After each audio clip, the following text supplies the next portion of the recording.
Welcome everyone to the Harvard webinar, Brazil Speaks, Architecture, Culture at Risk. My name is Marcela Ramos. I am the program manager for the Art, Film and Culture program at the David Rockefeller Center for Latin American Studies. Dr. Class, you'll hear that name a lot. Dr. Class is the name of the center. The webinar today is part of a multi-year initiative titled Curating Architecture Across the Americas. It's organized by the David Rockefeller Center for Latin American Studies in collaboration with the Harvard Department of History of Art and Architecture and led by Associate Professor of History of Art and Architecture, Patricio. The main goal of this multi-year initiative is to bring together institutions, curators, and scholars to discuss the role of architecture, exhibitions, and collection in curatorial practices and promote historical inquiry in architecture and design exhibitions. To learn more about this initiative, this multi-year initiative that actually started in 2019,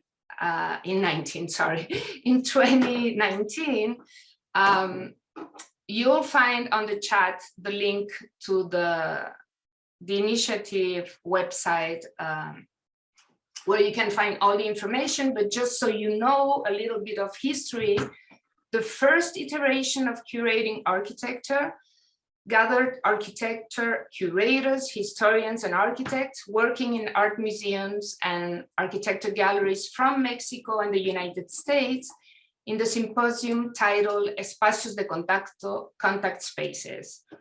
The second iteration was set up as a series. We had 5 talks entitled Why Architecture Belongs in the Museum. And the guest speakers for that series were Giovanni Borassi, Ricardo Daza, Barry Bergdahl, Valentina Moimas, and Patricio del Real. The series for that year ran in parallel with the course Architecture in the Museum that was run by 3 institutions.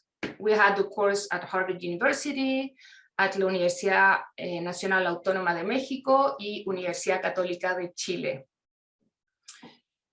We do have what's happening now, and we have a 4th and 5th iteration in the way, so please stay tuned. This will take place in spring 2022 and 2023. And for that symposium, we hope to survey the state of the field with an open call for papers, so we'll invite you to stay tuned to that as well. So before giving the floor to Patricio, just a couple of practical information for today. The event will be 3 hours long. It's being recorded and it will be available shortly on our YouTube channel, as well as all the other ones that I just mentioned. All that information is also in the chat now, so you can know where to go and get all the information about our programming as well. We'll also add the program for today. It's on the website, of course, but it's going to be here on the chat, so you can see the order of presentations and what's going to happen during these 3 hours. And finally, a piece of information about question and answers. At the bottom also, you can submit your questions to the Q&A tab at the bottom of your screen at any time, and we'll look at those and mainly discuss them at the end during our town hall, but some might be also discussed during the first and second panel. Again, for those connecting late, you have interpretation at the bottom of your screen, and to enable that, you can click in the interpretation button and choose your language. So thank you so much, and I'll give the floor to Patricio. Thank you, Marcela. Greetings, bon dia. Thank you all for joining us, and thank you to the David Rockefeller Center for Latin American Studies, Dr. Class, for their support, and a very special thanks to Marcela Ramos for all the very hard work that she puts behind this program and other programs and to promote the arts and architecture in Dr. class. So thank you, Marcela, for applause first. We deeply appreciate all your work, very, very hard work. The idea for this program, Brazil Speaks, came about when we heard the news of the donation of the archive of Paulo Mendes da Rocha, followed by that of Lucio Costa, both migrating to the Casa de Arquitectura in Portugal. When it comes to migrating archives, Brazil is not alone. One must highlight the recent exodus from Buenos Aires of the Amancio Williams archives, seeking refuge in 2020 at the Canadian Center for Architecture in Montreal. The exit or defection of architectural archives is, of course, not a new story. The acquisition of the Barragán archive in 1995 and subsequent move to Vitra's bunker in Switzerland caused great concern. That same year, 1995, Harvard's Francis Loeb Library accessioned the collection of Argentinian architect Jorge Ferrari Ardoy. These two acquisitions, however, were not commensurable. The latter was a gift from the Ferrari Ardoy family, and the former, the acquisition of the entire works of Barragán, was an outright commercial transaction valued at over $2 million US, according to the Mexican press, that transformed a cultural artifact into a cultural asset and laid claim even to the buildings as it sought to police the images and imaginary of the built works themselves. Now, I don't want you to think that I'm launching some kind of Latin Americanist lamentation against the exodus of archival materials and original works from the region, or that there is a concerted agenda of cultural spoliation by affluent institutions in the global north. Here at Harvard, the Ferrari Ardoy collection is not alone and is in very good company along with the entire works of Allison and Peter Smithson and Kenzo Tange, just to mention two, that were gifted to the Francis Loeb Library in 2003 and 2011, respectively. It's important to recognize the praiseworthy activity of people and institutions that work very hard on the organization, conservation, and dissemination of architecture culture, no matter where they are located. The rising costs of cataloging, storage, conservation, and management are key factors why archives and collections migrate. The lure of digitalization with the promise of open access to more people adds new pressures to this ongoing problem.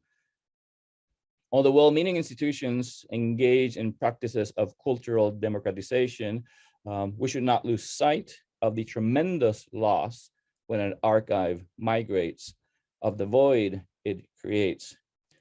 From a perspective of someone speaking from the United States and from an elite institution like Harvard, we must rethink, however, how we do cultural business in a world fraught with uneven power relations.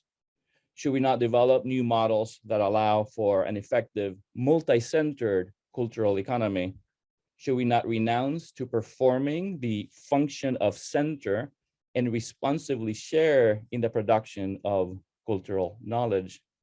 After all, the so-called center is where hegemonic meaning is established, and the management of cultural resources, such as archives, is key to establishing any form of centrality.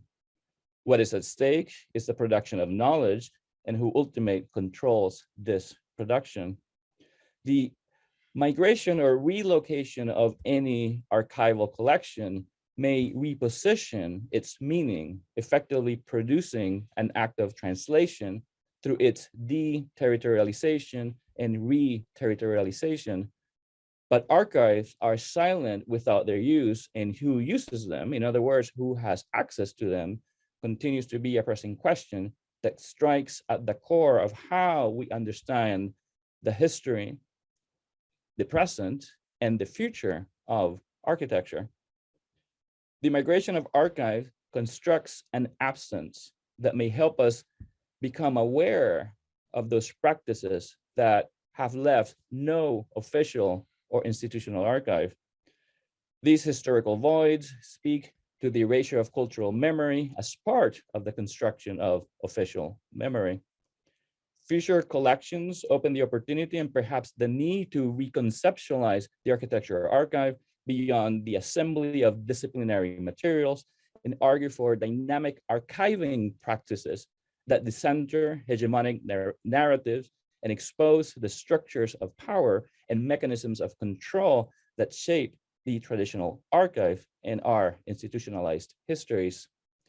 Without disattending to disciplinary concerns, we can at the same time construct alternative archives that go beyond the practice of architecture and welcome diverse actors, spatial practices, and forms of representation that exceed the discipline into and contribute to the histories of architecture.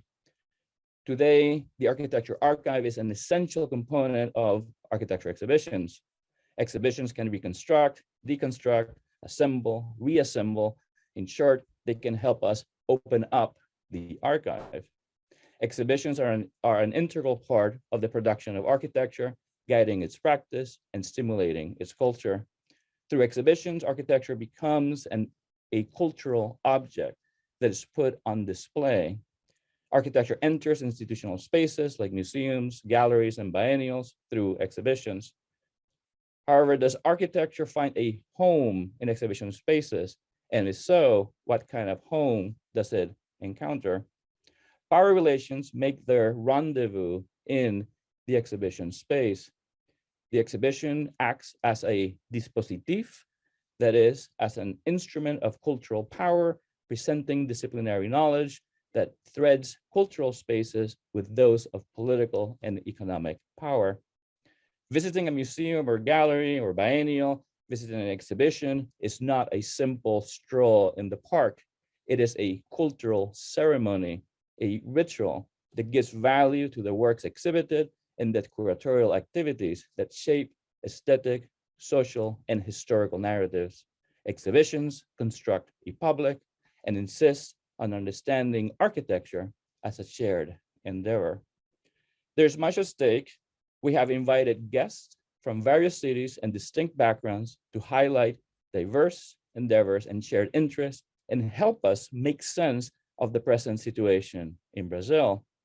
Is the flight of the Mendes de Rocha and Costa archives symptomatic of a greater malaise?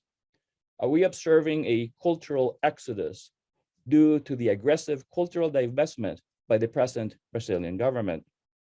Brazil's architectural heritage seems to have been enlisted in governmental tactics of distraction.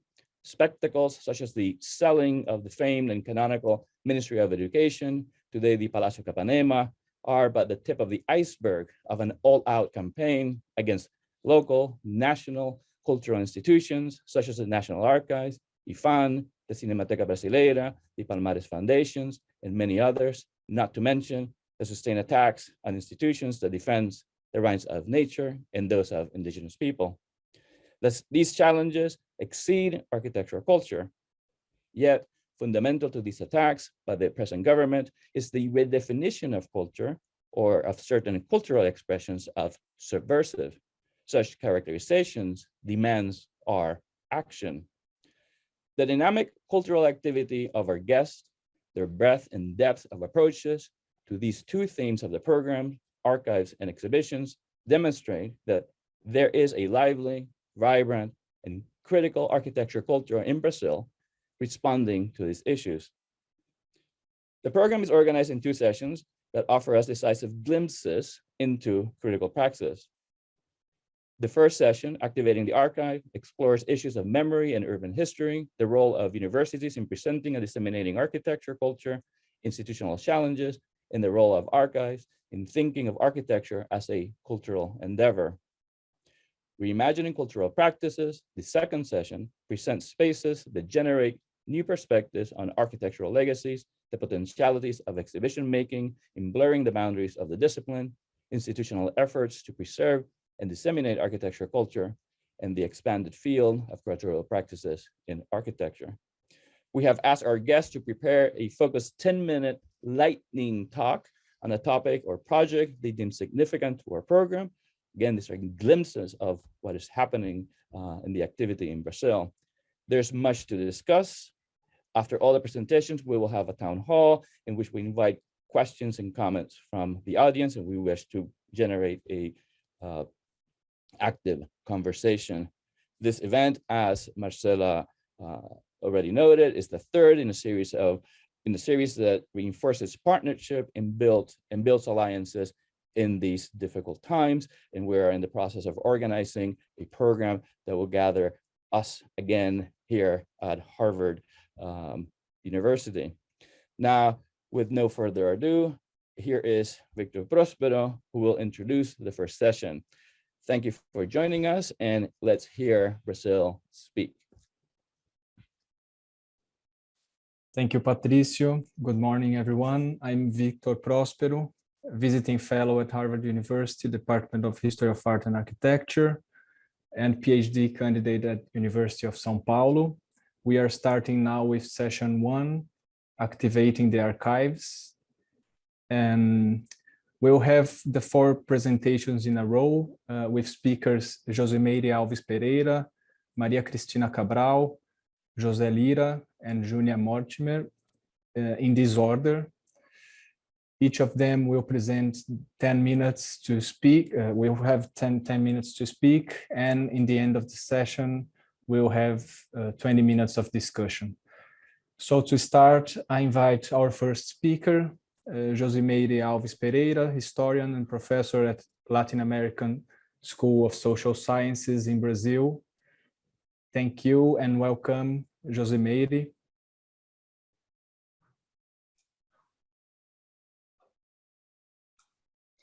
Muito obrigada, Vitor. Bom dia a todos e a todas que nos Thank you very much. Good morning, everyone.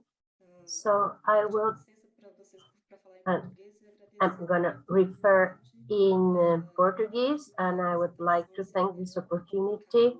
I think that I will be better able to express myself in Portuguese.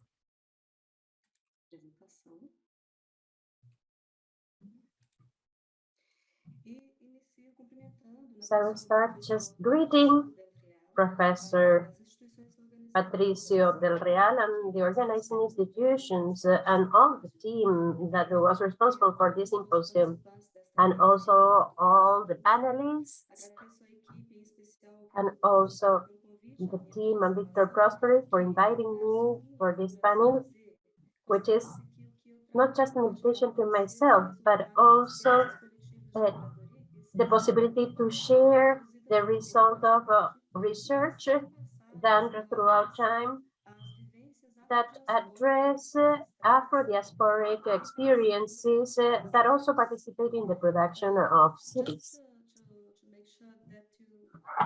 Can you hear me?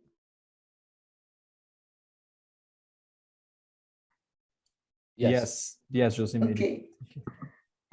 Thank you.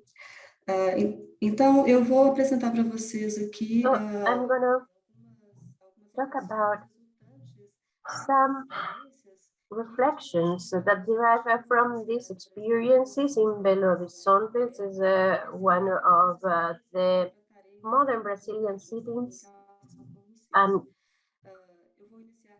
I'm gonna start on the introduction to the city of Belo Horizonte. For those that don't know it, I will focus on aspects that are key to discuss the topic of this symposium. Then I'm going to present 2 exhibitions in which I was a co-curator. One of them is about the Afro-diasporic trajectories in Belo Horizonte and the balance of freedom and Black greetings and approaches that is still open for visitation. Both of them took place in Belo Horizonte, and they invite to break the silence about the agency of the Black population in that urban environment. Belo Horizonte is one of the first planned Brazilian cities, was created in the context of immediate post-abolition of the slave regime in Brazil in 1888, and of a newly established republic. declared in 1889. It is about institution of a new city to house the administrative offices of the government of the state of Minas Gerais, which sought to institute an economic modernization project. The new capital, inaugurated in 1897, it was already modern and symbolizing progress, according to the political discourse referring to it at that time, and which were perpetuated in the official historical narratives about it. However, it was a conception of modernity and progress fully compatible with the segregation of populations that were then considered as unwanted, which resulted in the expulsion of Black families that were part of the predominant democratic segment back then. So that was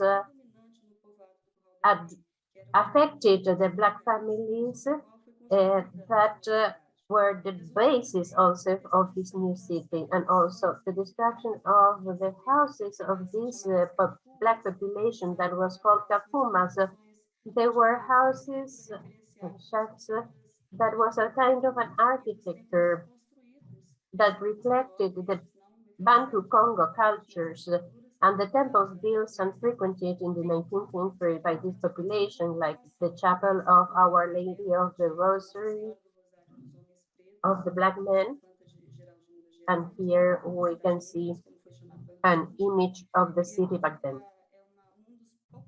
And this is one of the few registers of the chapel of Our Lady of the Rosary that you can see on the top. And then I'm going to share with you a project that tried to reconstitute it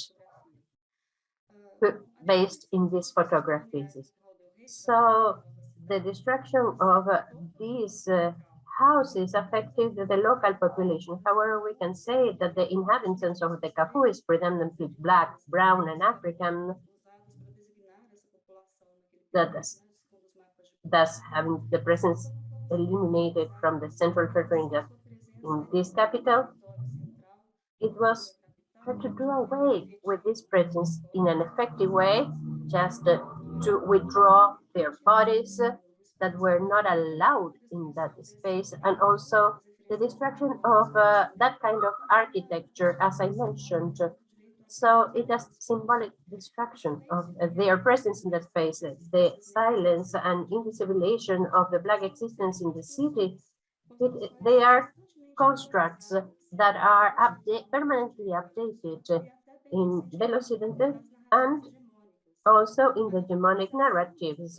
The naturalization of this production of silences and invisibility of the Black population and how they participate of the construction of the experience of a city evidence something that is very important, that is the structural characteristic of racism in societies as the Brazilian ones were forged in slavery.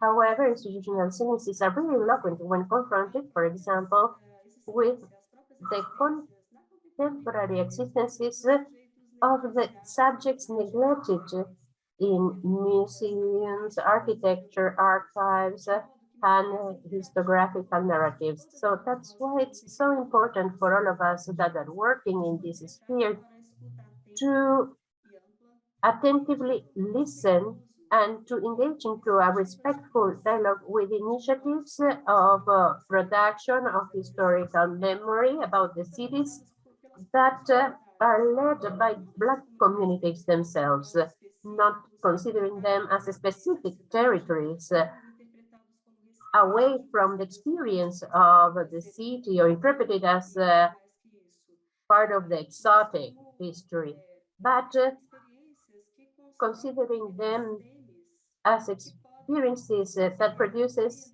epistemes that can guide other city projects and narratives of the cities.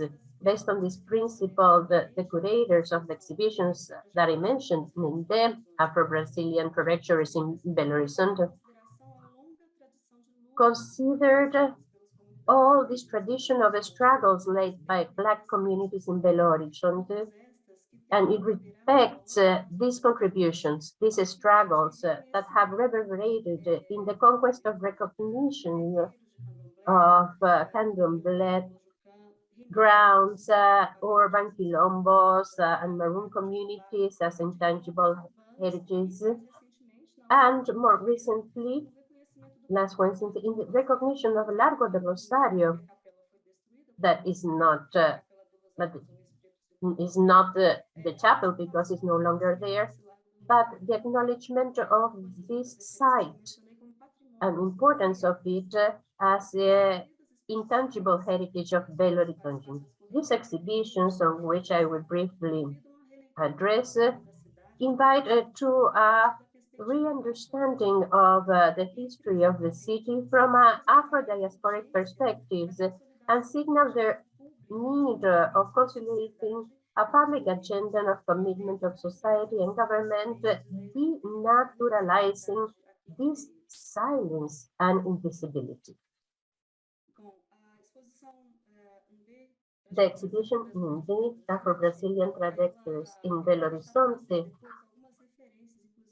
Well, I'm going to leave to you later a link with different images because I have no time to get into detail about it. So, but it's important, I think, to have a registry of this exhibition and this experience. But what is important to say that it was an exhibition that was proposed by a public agency. It is the Museum Barretos. It was done with a curatorship, a collective curatorship, and so the team that was invited to participate, we made a call for the museum to present its archives and revisit its archives because at the beginning we were asked to collect our archives outside the museum. But the result of this exhibition with 300 objects, it was the result also of a research that was done within the archive of the museum itself. And we could recover many pieces of photographies and so, and also objects, and also showed how we can have in a different, how can we can have a different approach and then discover the contributions from a different outlook. Then we have this other exhibition that is was Lecturas Negras. Sorry, I'm just timekeeper. So thank you very much for this opportunity once again. And then if I have an opportunity, I can get into the details of these exhibitions later. Thank you, Josemeire. Thank you for sharing the link. And we'll keep talking in the discussion. Now I invite to speak Maria Cristina Cabral, professor at Federal University of Rio de Janeiro. Thank you and welcome, Cristina. Muito obrigada. Thank you very much. I don't know if you can see my screen. Yep. Okay, thank you. So, good morning, everyone. First of all, I would like to thank Harvard University and the Rockefeller Center, Latin American Studies, and in particular Patricio and Martina Ramos and Catarina Flaksman, and the mediators as well for giving me this possibility to participate in this panel about leadership in such a delicate moment that we are. It is a very, very important initiative. So I would like to present some thoughts and that derive from the work of the nucleus of research of the School of Architecture in Rio de Janeiro, NPD, that is coordinators by Professor Andrés Pasmos, and I am part of the consulting body and I coordinate research initiatives. So I've been participating since 2018, and given my experience as a researcher, also researching the history of curatorship in history. So I will start with a brief introduction of this nucleus that was created 40 years ago, so that links to the Department of Architectural Projects. So it gathered different professions of the former schools of fine arts. That was that then became the School of Architecture. The first coordinator was Professor Tchaikovsky. He was key in the conception and implementation of these collections. He conceived this nucleus about the conservation, publication, and exhibition. The action started with the gathering of archives and its conservations, expanding to architecture since 1973, in a moment that there was very few publications regarding architectonic research. So, in a work, an initiative by the municipality of Rio de Janeiro, different exhibitions were held, contributing to create different collections through the exhibitions and also its gatherings. Since then, the nuclear archives have been subject of a lot of research as Latin American reconstructions in 2015 with Pereira, Patricio, and Carlos Eduardo Formons representing Brazil. Unfortunately, in April 2020, the site suffered a fire, and these three, fortunately, the documents were not as bad. The documents that were for classifications were destroyed. Since then, we look for funds, and Foundation Getty supported the initiative, and the Council of Architecture and Urbanism in Rio de Janeiro supported this initiative to reconstruct the site. However, that was also an opportunity to review the collection. And here I would like to show some proposals and activities that we are reading with the collections. From the institutional point of view, this institution is a pillar for the development of preservation techniques and restoration of architectural design.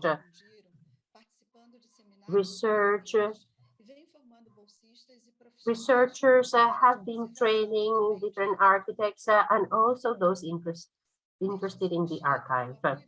In that sense, the support of Getty Foundation to recover the different documents, it's going to be key for the training of a local team that can continue with the activities of this initiative. This team is going to start working in March 2022, and it's going to be integrated by the 20 members.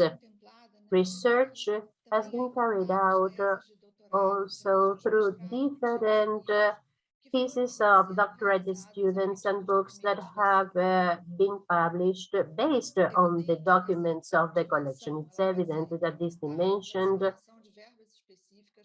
could be carried out by different funds as scholarships for doctoral and postdoctoral initiatives, and also through different agencies of promotion and different agreements with different institutions.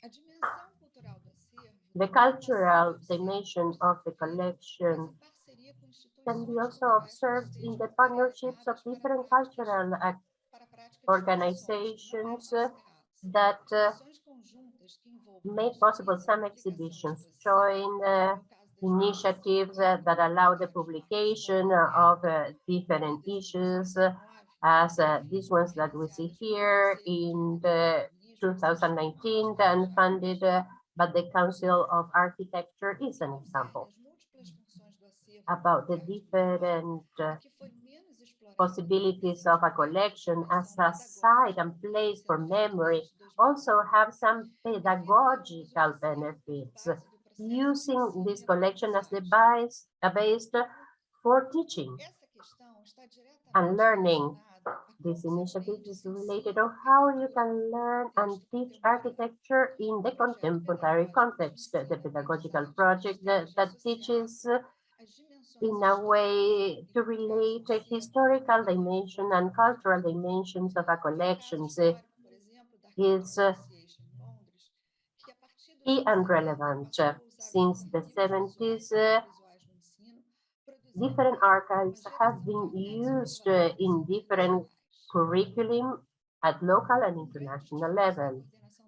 These efforts of the institution through the pandemic so as to make available a data bank online so researchers can access it.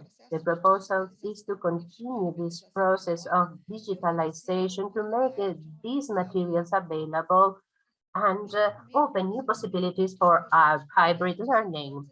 We can see different projects that can be used as materials to study and also observe different installations from different approaches, design, engineering, apart from portraying different contexts that portray this last century.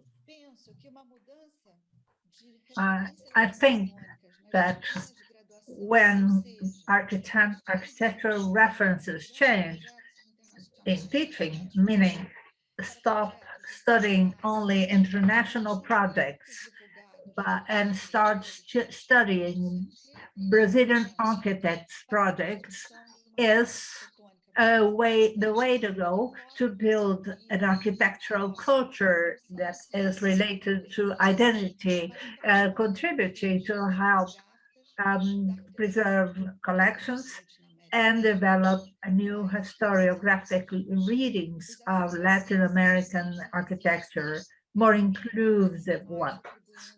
The collection exists due to the importance we bestow them. Thank you very much for your time. Thank you. Now I invite to speak José Lira, professor at University of São Paulo. Thank you and welcome, José. Bom dia a todos, a todas. Good morning to all of you. For the invitation, especially to Patricio, Victor, and Marcela, and the whole team working this amazing symposium at the Department of History of Art and Architecture and the Rockefeller Center for Latin American Studies here at Harvard, there at Harvard. Congratulations for the session in Brazil and with these amazing Brazilian colleagues aiming at such sensitive topics here today as architectural collections and exhibitions. In spite of the complexity of the team, I will try to outline a framework and a personal standpoint for debate in these 10 minutes I own.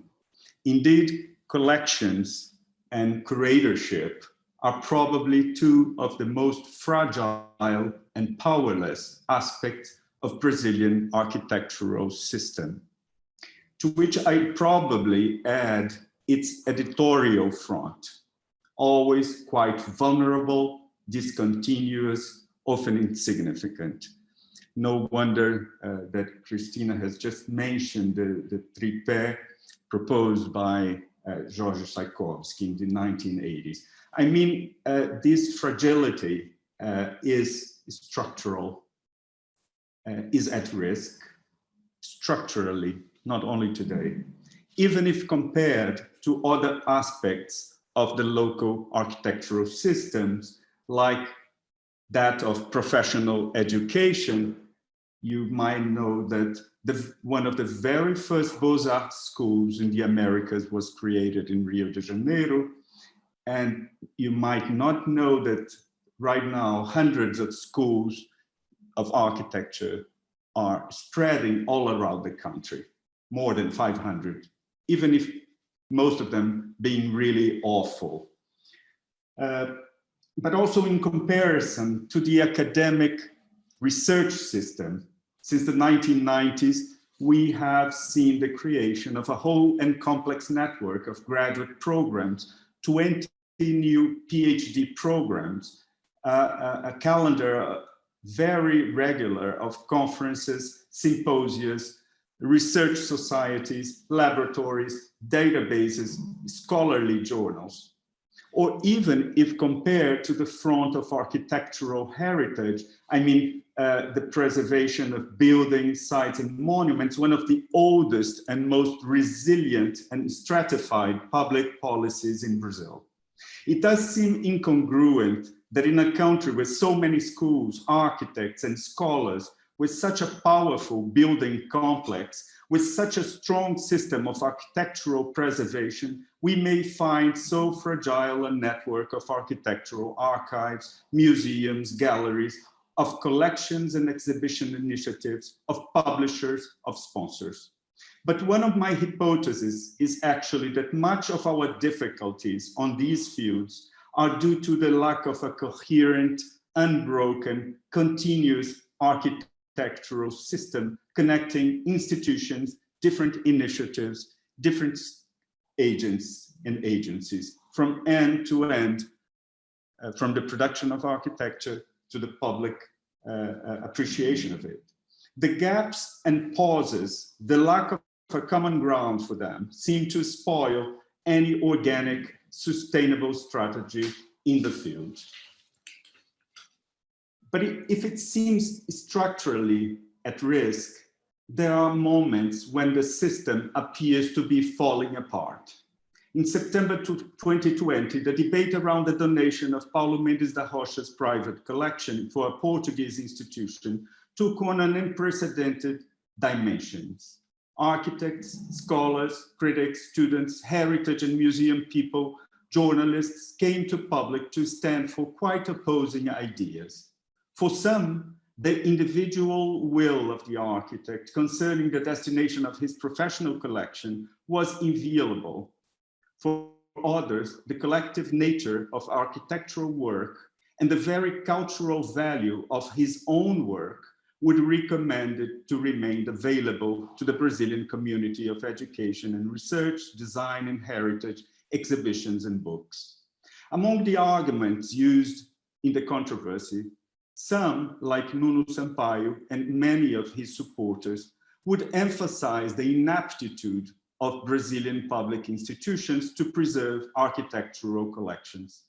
By contrast to some private or international partners able to collaborate on the preservation of such cultural treasures, particularly in a moment when the whole of cultural policies in Brazil were being dismantled by Bolsonaro. Others would argue that, not surprisingly, among the hundreds of architectural collections of public works, private buildings, offices, building companies, universities, churches, monasteries, municipalities spread around all sorts of institutions and parts of Brazil, the Portuguese Center would select a Pritzker Prize archive as its pioneering effort around here. Far from being an act of benevolence and goodwill, it suggested for those a clear step into the symbolic economy of architectural drawings. More than that, if there were those to highlight the international significance of Mendes da Rocha's work and the need to facilitate its appreciation under a large Western framework, there were many to deplore the sudden disappearance of one of the most inspiring and most scrutinized collection in Brazil in the past 40 years. And of course, there were many, particularly among the younger generations, to imply that such an act of neglect towards the Brazilian architectural milieu would represent a liberating opportunity to finally evade and slip away from such great architectures and their great epic narratives. I won't comment on the same destination of Lúcio Costa's collections last September because I want to emphasize a couple of ideas before I finish. I will just say it seems to me even more damaging to Brazilian architectural culture. Lúcio Costa's collection, besides being intrinsically related to a vast ethical and cultural agenda involving many institutions and individuals like Mário de Andrade, Manuel Bandeira, Rodrigo Melo Franco, Carlos Drummond de Andrade, Gilberto Freire, Sérgio Buarque de Holanda, Antônio Cândido, among others, it is also a sort of mythical nucleus of creative puzzle for generations, several generations of architects, historians, artists, intellectuals, in search of alternatives to canonical international normalization. The deboning, the dismembering effect of its alienation from Brazilian architectural culture is yet to be evaluated. I do believe in the benefits of digitalization indeed, but digitalization does not always mean accessibility. That was one of the arguments for their expatriation. And besides being usually slow, restricted, and expensive, the methods employed on it often affect the collections in many, sometimes undesirable or unpredictable ways. I'm not referring to the quality of the digital or the digital risks related to it, but by reinforcing hierarchies among different layers of design drawings, sketches or working drawings compared to general or final plans, between drawings and the whole pool of evidences, on-site notes, preparatory studies, building logbooks, specifications, correspondence between architects and his or her client, etc. Between different works or body of works, between different moments of a career. Breaking down the connections between evidences and source materials is on their original associations might really erase the marks of work and their marginal incidental pieces. Not to mention what Daniel has refer as a detail, a particular, in a painting, for instance. In the case of architectural work, something able to make the conditions of creation strange, or to move beyond a given or perfectly controlled meaning by its author, sometimes revealing involuntary conditions of choice, patterns of intentions, free associations, elective, generational, or cultural affinities, imaginary vices and relations. 1 minute, José.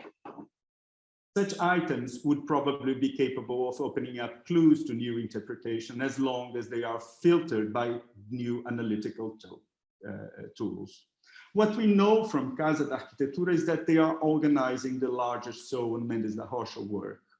About the collections, it's hard to tell how far they have evolved on the promise they have made to both families and to the whole architectural community in Brazil that they would soon be universally available online and for free. To my mind, this whole episode dramatized the power relations involving the circuit of architectural archives in Brazil. But if it unveils, on the one hand, a sort of resentful, repressed colonialism, or on the other, a kind of provincial cosmopolitanism, knowingly or subconsciously, it also brings back the perpetual risk, equally erroneous, of reinforcing some sort of regionalism or populism. What tends to be ignored is that the vulnerability of our architectural system, always incomplete and endangered, is not only provoked by the disconnection between architects and historians, offices and schools, archives and exhibitions, but by the very circumstances of deeply uneven society where architectural imagination is entirely alienated from the reality of commissions and of labor, where architects may well neglect producers and consumers of architecture, or where design subsumes the building sites. Thank you very much. Thank you, José. We'll hear now from our last speaker for session one, Junia Mortimer, professor at Federal University of Bahia. Thank you and welcome, Junia. Yeah, now you can hear me. Good morning, greetings from Salvador, northeastern Brazil. First, I'd like to thank the institutions and everyone involved in the organization of this event in the name of Patricio Del Real, Marcela Ramos, Vitor Prospero, and Catarina Flaksman. I'm deeply grateful for the invitation. It's an honor for me to share this panel with my colleagues from Brazil, people whose work I really admire. So thank you too for taking part in this conversation. And finally, thank you to those who are following us online. In this brief presentation, I'll bring to your regard, on the one hand, the precarious conditions of some archive institutions in Salvador and the urgent need for proper archival policies. On the other hand, I will present three glimpses of what I propose to call archival technologies of survival. It is a given that most archive institutions in Salvador face difficult conditions considering the lack of policies, funding, adequate facilities, or workforce. And we can see the drastic portrait of the situation by looking at the announcement of the auction for the building at Baixa de Quintas that hosts the Public Archive of the State of Bahia, which happened in June 2021. After great commotion and social mobilization, the auction was suspended, but the future of the collections is still uncertain. Also at the Federal University of Bahia, at this exact moment, we face an almost catastrophic situation. All the architectural and urban projects documenting the spatial transformation of the campus within the city from the late 1930s until now are locked in a room with no ventilation and no appropriate conditions. I'm sorry. Okay. And no appropriate conditions to preserve the documents. And the building had to be closed off so that it won't be occupied by homeless people. So it becomes almost inevitable, the question of how can you guarantee proper homes for documents if we don't have it guaranteed for people, especially under the current presidency. Alluding to the lyrics, okay, it's not working very properly.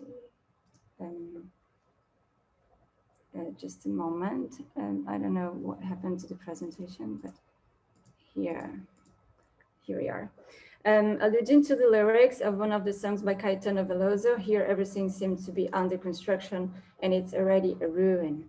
However, despite the unfavorable general conditions, my main purpose today is to slide the approach on the archives in Salvador, departing from precarity and its consequence in terms of loss and absence, and moving towards ingenuousness or inventiveness as a social technology for survival, and its implication within the theoretical or conceptual disputes on what defines a document and what defines an archive. By doing so, By doing so, I'm very inspired by Lina Bobardi's experience with popular art in the 1960s. As the director of the Museum of Modern Art in Bahia, she defended an alliance between industrial design and popular culture, believing that the former could benefit from the latter if we could sustain as an afterlife the ingenuousness that she seized in many artifacts and artworks in Brazil. The staircase that she designed for Solar do União points in that direction. At the same time, I am aware of the risks of romanticization, and it is important to reiterate that I am not refusing the fact that public policies and funding are urgent and necessary. The idea is not to change the signals from a negative to a positive approach, but to apprehend more accurately the complexity and multifaceted character of the subject, which allows us to acknowledge the existence of documents and archives in a broader sense that we cannot perceive if we do not change our framing. I will share with you now very briefly 3 private collections in Salvador, and as I show them, I have 3 main questions in mind. What constitutes an archive, thinking of architecture culture?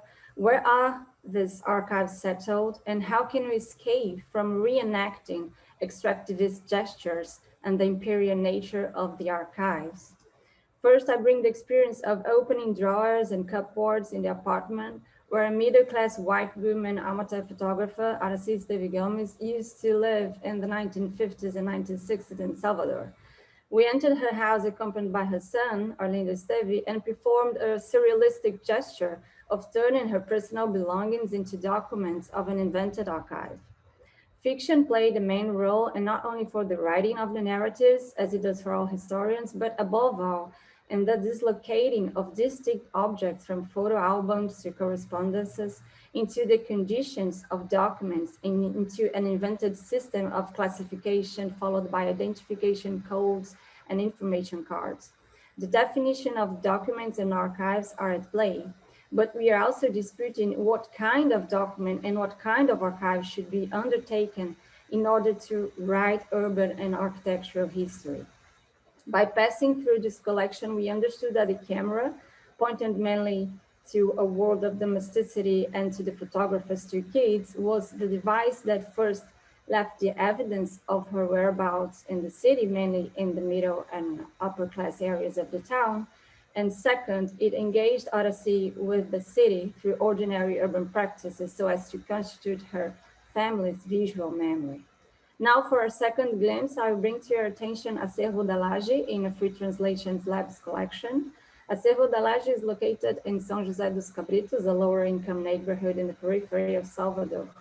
A couple of educators, José Eduardo and Vilma Santos, decided to transform the house into a place for collecting objects and artworks from their surroundings. They occupied the roof of their home with their compilations. As they increased their material and received financial support, they built a new place in order to shelter the ever-expanding collection. Their work deviates from the mortiferous headlines that frame their neighborhood in the news towards ordinary practices and artworks as potential history, quoting Azulay. Acervo da Laje defies the limits that traditionally separated private and public, house and museum, ordinary objects and artworks, and it also brings to discussion the places where archives and art collections are usually located, pulling us from the city center to the inner parts of Bahia de Todos os Santos. And third, following the geopolitics of the archives raised by Acervo da Laje, I'd like to call your attention to the ZUMVI Afrophotographic Archive. ZUMVI was founded in 1994 by Lázaro Roberto dos Santos. It aims to constitute a visual archive for the history of Black people in Bahia. ZUMVI encompasses collections from numerous Black photographers who photographed the MNU, the Movimento Negro Unificado, in Bahia since its early days in the 1980s. We have been working with Lázaro in the ZUMVI in the organization of the archive, having already reached the number of nearly 4,000 negatives properly cleaned, catalogued, and conditioned in a room at Lázaro's place.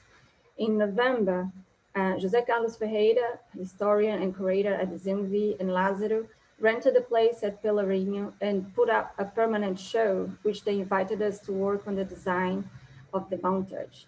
The idea is to increase ZUMVI's visibility and to provide funding for the continuation of the work with the archive, which goes on expanding as other Black photographers have trusted them with their collections.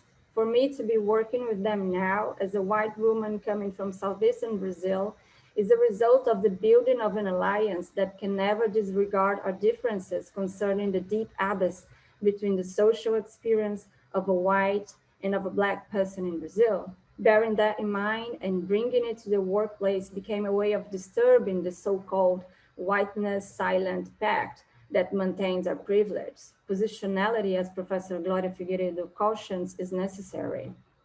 I believe there is a convergence here as a premise, as we are all in this panel interested in archives and architectural culture in general, but I still believe that could be a confluence, as Ailton Krenak says, in the sense that our talks may affect each other in ways that reconfigures our roads ahead. And last, I also believe that we can undertake alliances as part of a methodologies in order to collectively imagine ways of confronting the risks, not by repeating imperial gestures such as importing new pristine solutions from the global north or by taking the documents away, but by working together, collaborating. By doing so, I think we can improve technologies, systems, and institutions which already exist and protect the principle of autonomy in the writing of history. Thank you very much. Thank you, Junia. Thank you all for such rich presentations.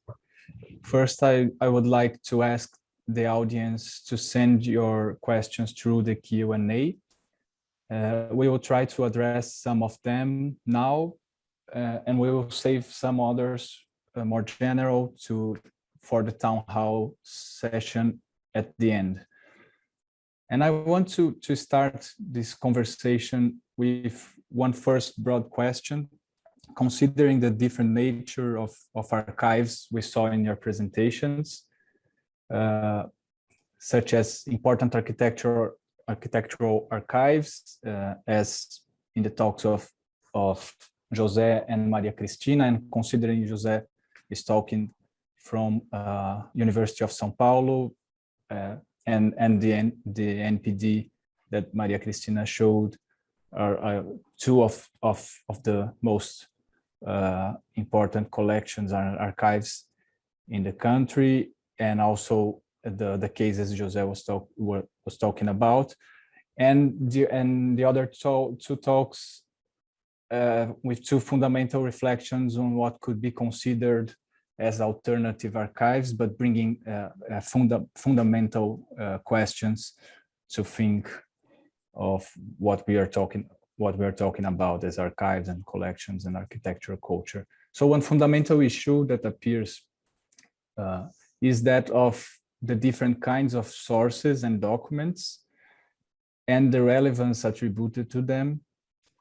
Such a topic is directly related to the possibility of overcoming hegemonic narratives about architecture and urban history. And as shown in some of the talks, quote unquote, hidden sources have a lot to say about different points of view in the historical processes archives can reveal. For example, in the making of an architectural project, beyond the drawings, there are written documents such as letters, contracts, side notes, building site photos and reports, not to mention possible evidence of buildings appropriation processes. All those can reveal different points of view about even the most canonic works of architecture. And they're not always preserved as relevant parts of architectural collections. Sorry, Victor, I want to invite, well, Maria Cristina, you're in, but Josemeire, if you can, yes, thank you. So we can have the full panel present. Oh, sorry, Maria Cristina. I didn't see that. So I was mentioning that issue of the sources and documents in the architectural archives. So as an example, in an architectural project and different kinds of sources that sometimes, and I will repeat it because I think that's for Maria Cristina also considering NPD is an important topic, as beyond drawings in an architectural work, for example, there are the written documents and building site reports and these kinds of different that shows different points of view about what can be considered an architectural work, and their place in the archive, and the relevance of these sources is an issue, for example. So I was talking about these different kinds of sources and the relevance given to them. Eu And posso also, começar respondendo, então? Yes. no, sorry, I'm just Can I finishing. start answering? And then I'll pass to all of Okay. you. So, and also in urban history, beyond traditional documents like historical maps, sources that were not neutral representations exactly, there are plenty of other alternative sources, such as oral history ones, data about non-formal occupations, or even as Josemeire worked in her research, and that was not in this talk, but policy inquiries, for example, and different kinds of sources that can be combined to what is more official in public archives. So if you can talk a little bit more about these choices in the very making of the archives and the power relations contained within it. How do you see the interaction between what can be considered as the institutional archives and these alternative archives in some way? And that's Junia's example of the collaboration between the university and ZUMVI is very powerful in possible collaborations and interactions. And are there possibilities of merging or expanding the two of them that overcome an assimilation model? And what about the existence of these hidden or forgotten sources, even within the more traditional archives? So it's a first general question for you all.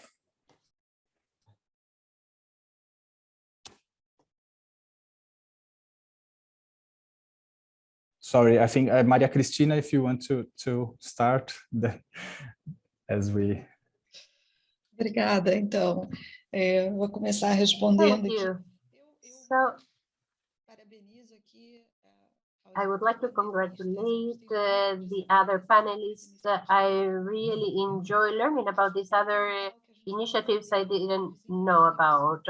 So it's important to include as many sources as possible, not only regarding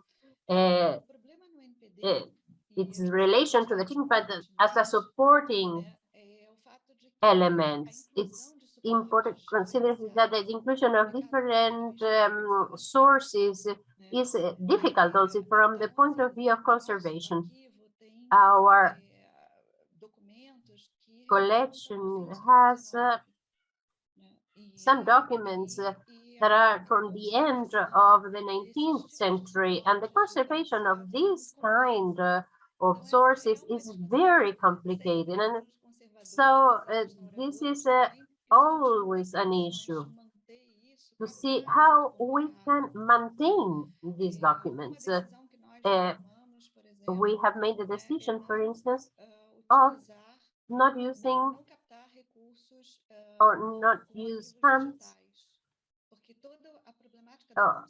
not discard the documents that are digitalized, because the digital element is different from that is paper-based. Of course,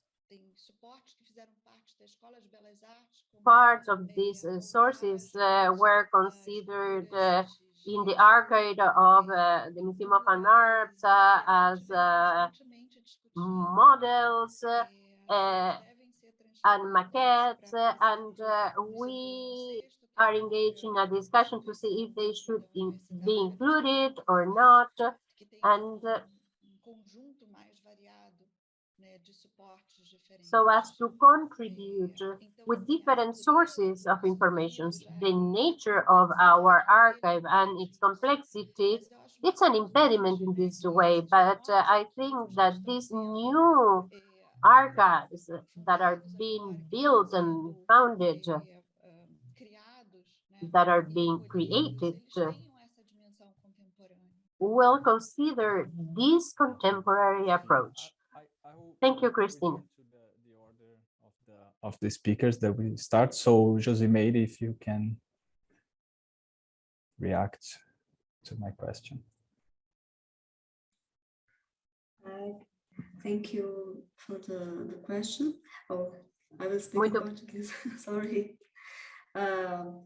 Obrigada, Vitor, pela pergunta. Muito obrigada. Thank you very much for the question.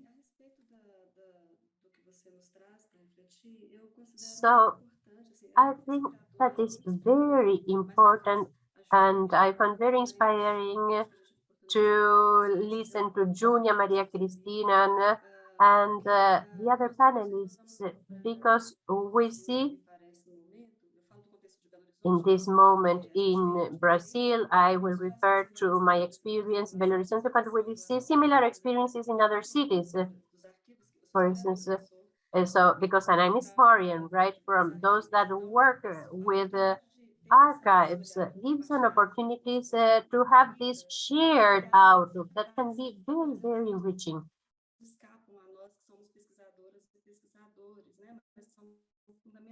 In the work of researchers, the challenge is to include these so-called alternative files. So, and my internet is not so good, but you can still hear me, right? So, all these possibilities allow us to do away with this hierarchy in a way. So they say, why should we consider them as alternative? We should consider them as relevant contributions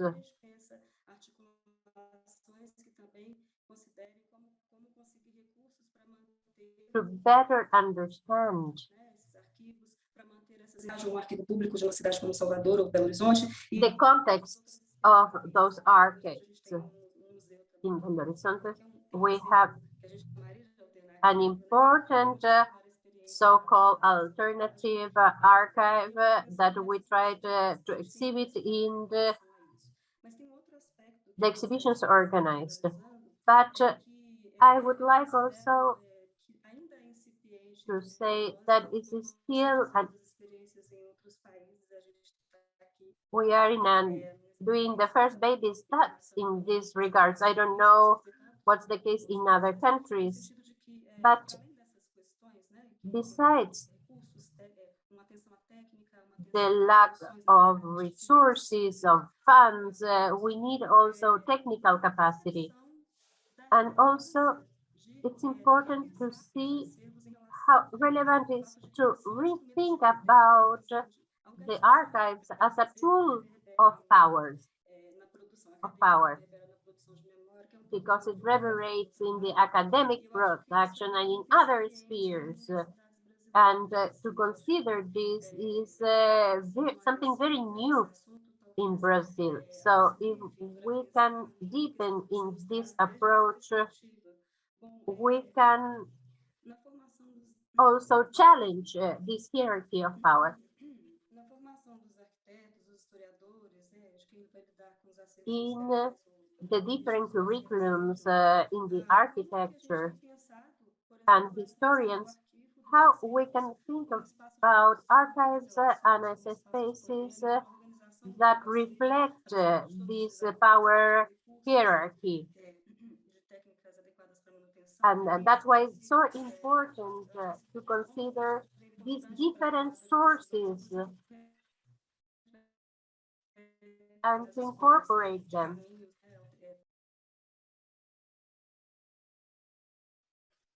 And it's very important to intentionally include them. Cut a little bit in the end, but I think we could get it. José, we want to. Just a couple of notes. Thank you very much, Victor, for the question. And it was amazing to hear Junia, Josemeire, and Cristina. And I think you addressed a point, Victor, which seemed to me very challenging right now. I mean, the various types of archives we have talked about here to address architectural culture. I think architectural education has changed so much in the past half century. Architectural research have opened up new trends for and horizons for creation, imagination, and meaning.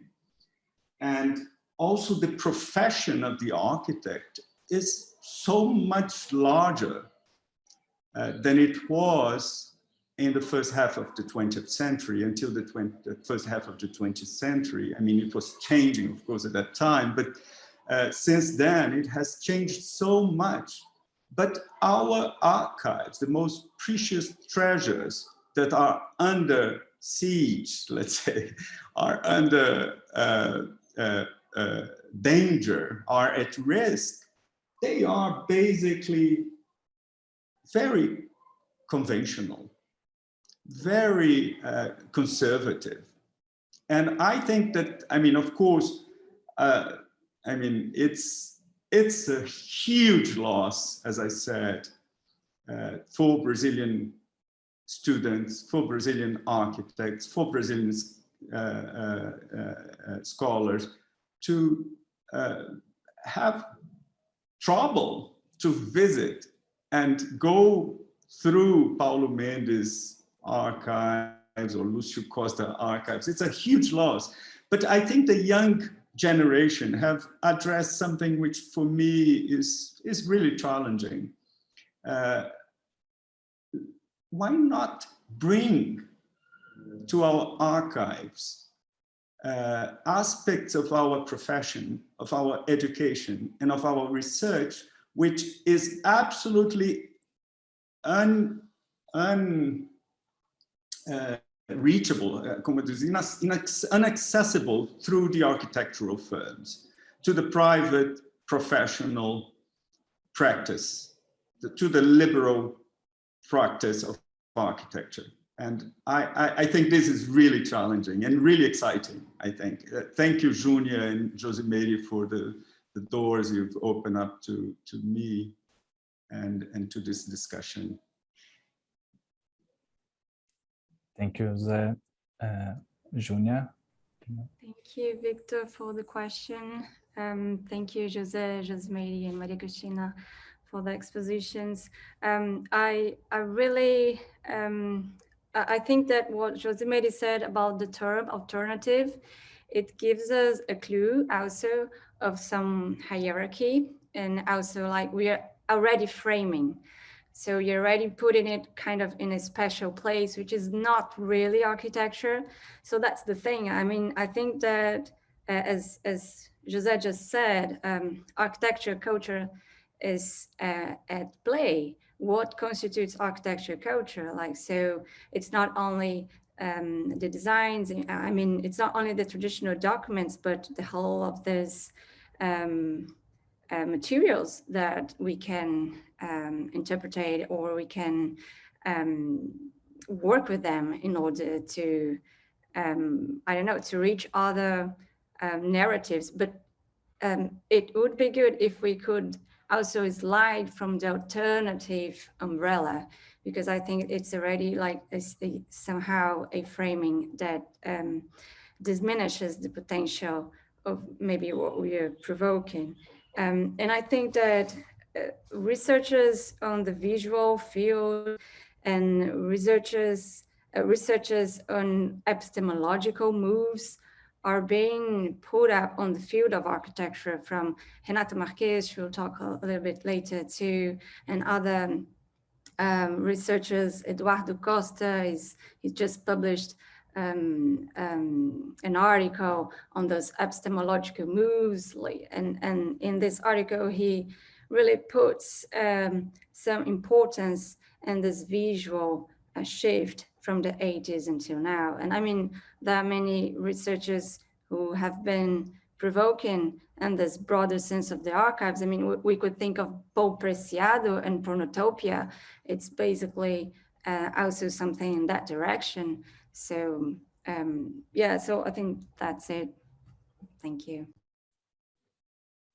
Thank It you. is amazing. Sorry, just to chime in. It is amazing the level of on this, also the scale of this challenge, because at the same time, seeing from here, there seems to be a spatial reproduction, right, of differences, but also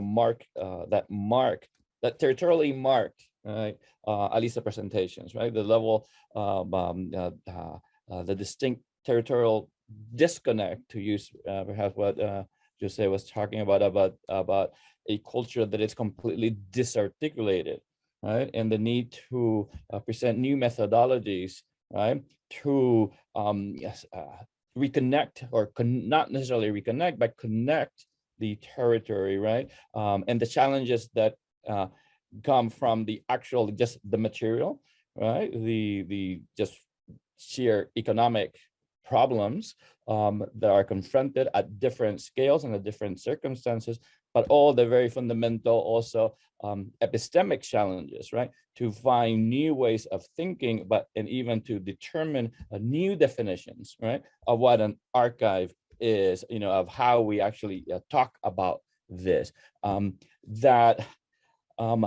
To go back to your particular works, what I find illuminating is how you start to mobilize the resources, but also how you have tried to engage at distinct levels, to be precise, like academic research, or the particular cultural expressions, right? And the tools and mechanisms that you have tried, that have used to try to address these questions. And I guess one question would be, what have been the joys, if you will, or the positive elements that you have seen, moments of great potential in the project that you have presented?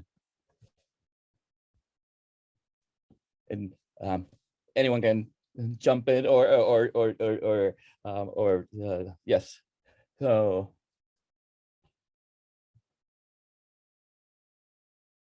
Josemeire, interested in your sorry, and in this great challenge that you have presented and you are kind of addressing through these different brief perspectives that you have mentioned. Sim, Professor Patricio. Yes, Professor Patricio, specifically on the experiences based on which I'm speaking, I see there is a method that's not limited to Belo Horizonte, but I'd say we are interested more and more interested, but slowly or gradually interested. There is an interest from universities and public agencies, but these exhibitions take place in a context where there is a debate that ignores those spaces, but they are based on claimings from different communities, Black communities, but not only. We are not demanding, not only they say that there is a state of affairs concerning production of representations about Black people in the city, that these representations are unacceptable. It's impossible that a city like Belo Horizonte, that is more than 100 years old, not possible that this kind of city ignores that its history includes different experiences that are not represented. Represented might be an old term, but we are talking about power relationships, power relations, and the expression of these communities and people's power that are not at the heart of the official power. These representations raise a new awareness. The presence of Black students in universities is eliciting, well, tensions, of course, because there are tensions on power relations, but they are generating very positive changes. The exhibitions I mentioned were very well welcome in different dimensions, and they elicited negative reactions as well from elite people who visited the exhibitions. But those groups that are not usually represented in those spaces welcome very much those exhibitions. Would we have time for me to jump in quickly, Patricio? Sorry. I think so. Yeah. Yeah. Patricio was. I just like to get back to one point on my talk. I was referring to two basic disparities and disconnections that really turns to my mind, makes our archives so vulnerable. One of them is really the disconnection within the system of architecture, from the production of design to the appreciation of design, passing through criticism, publishing, researching, protection of the beauty heritage and things like that. I think this disconnection in Brazil, and probably in very many countries like Brazil, in Latin America and elsewhere, is something that turns things like that, may help things like the expatriation or the migration of such archives, a rule, a pattern. But there is another disconnection, which I think it's intrinsically related to this inner disconnection within the system. It's the disconnection between the producers and the consumers of architecture, between the producers of design and the producers of the built environment. And one of my recent joys, Patricio, was to help Sérgio Ferro, a Brazilian architect of the 1960s generation, return his private archive to Brazil from France. He's in exile since the dictatorship in 1970. And no matter his personal archive being strictly connected to his academic and research and writing activity rather than his practice in architecture, because his diploma was not recognized in France. It's weird, but that's true. He couldn't practice there for 50 years.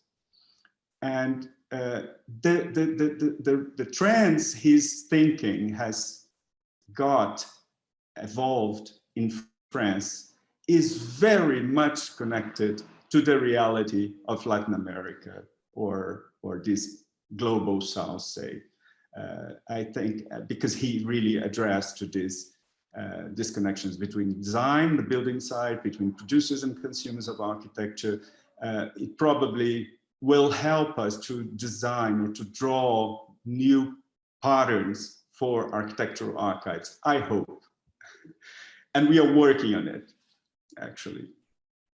Thank you. Thank you, José. I'm sorry. I think we are on time now for this discussion, and we can go back to some of the topics in the town hall, the discussion with all the other participants.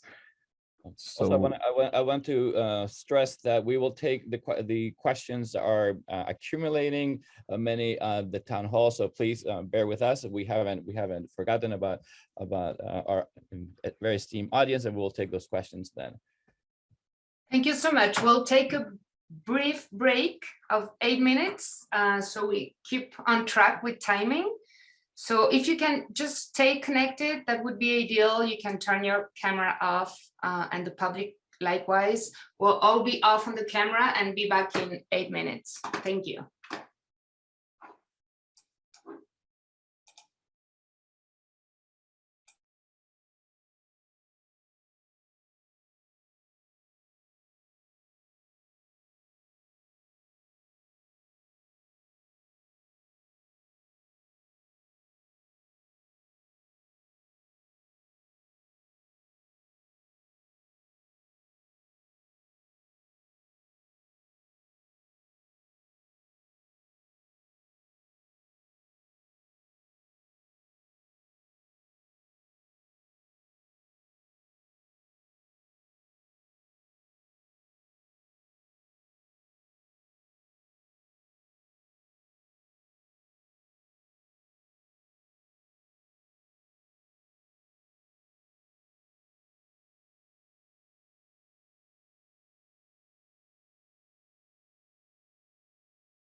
Hello, we're coming back. So we're going to wait a little bit until everyone's connecting again.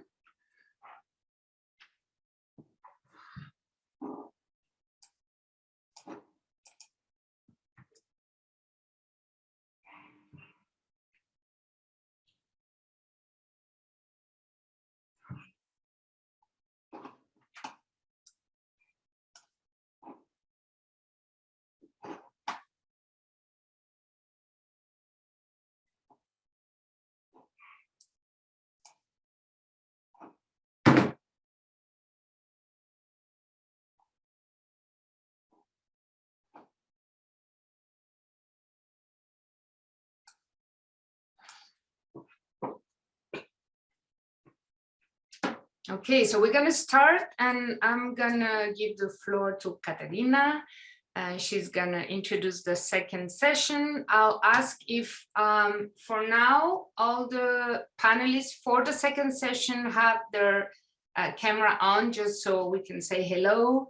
And then Catarina will go from there. So thank you and welcome back, everyone. Everyone, thank you for joining us for session 2. I'm Catarina Flaksman, a PhD student in the History of Art and Architecture department here at Harvard.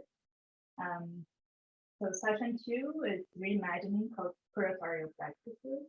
We will follow the same structure as the first session, with 4 10-minute presentations followed by a 20-minute discussion. The order of speakers will be as follows: Camacho, Renata, Sabrina, Fontenele, and Guilherme. So first, I welcome Camacho, architect and former cultural director of Instituto Bardi. Thank you, Saul.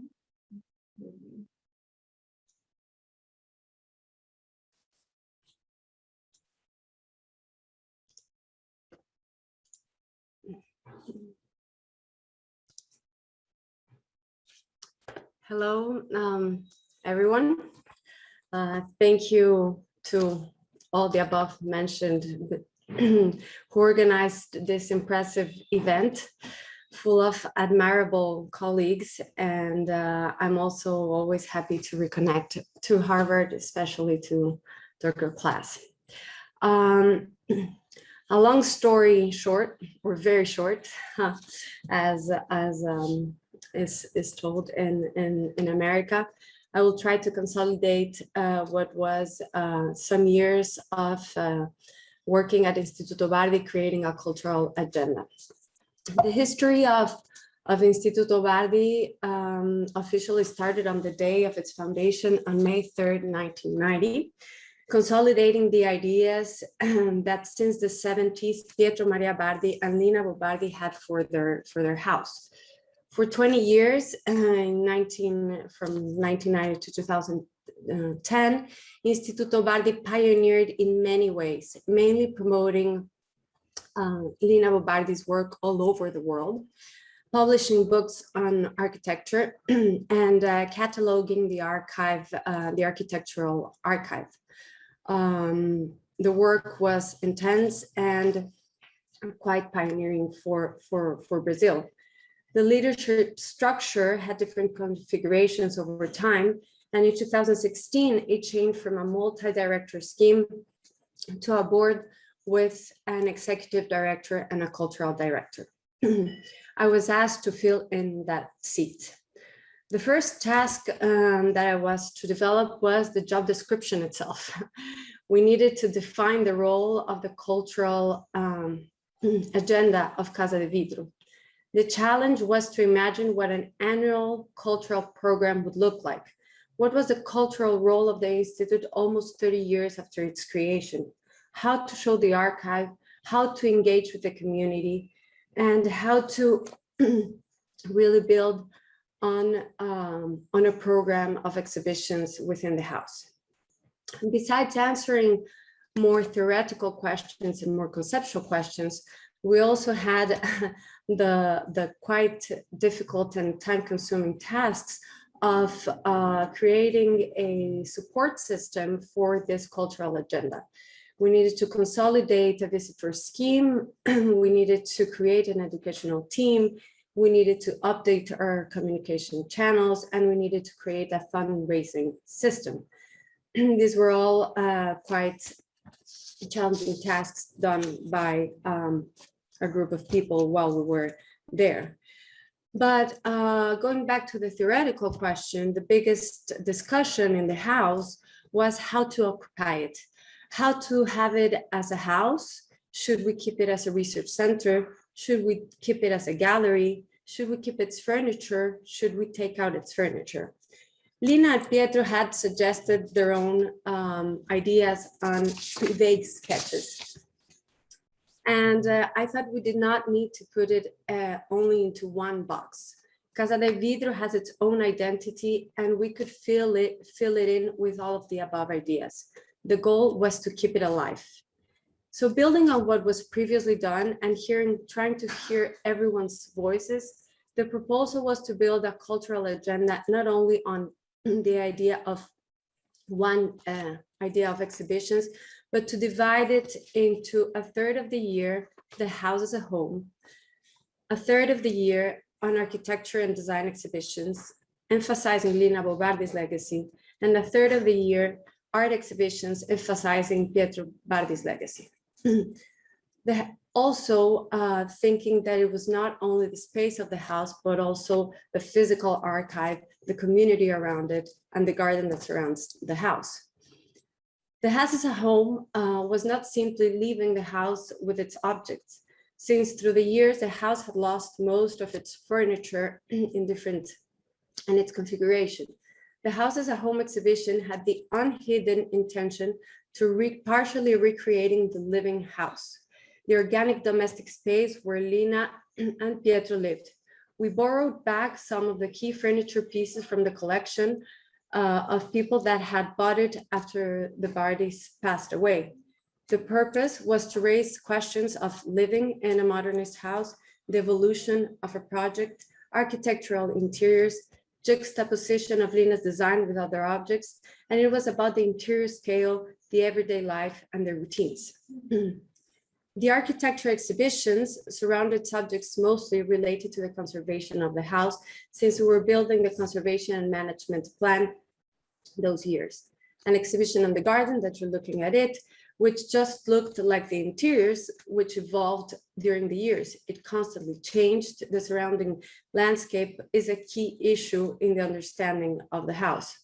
With Professor Luciana Schenk and her team, we looked into the library of Instituto, searching for Lina's own handwritten notes on plant species, bibliographical references, letters, sketches, and drawings on animals and living species around.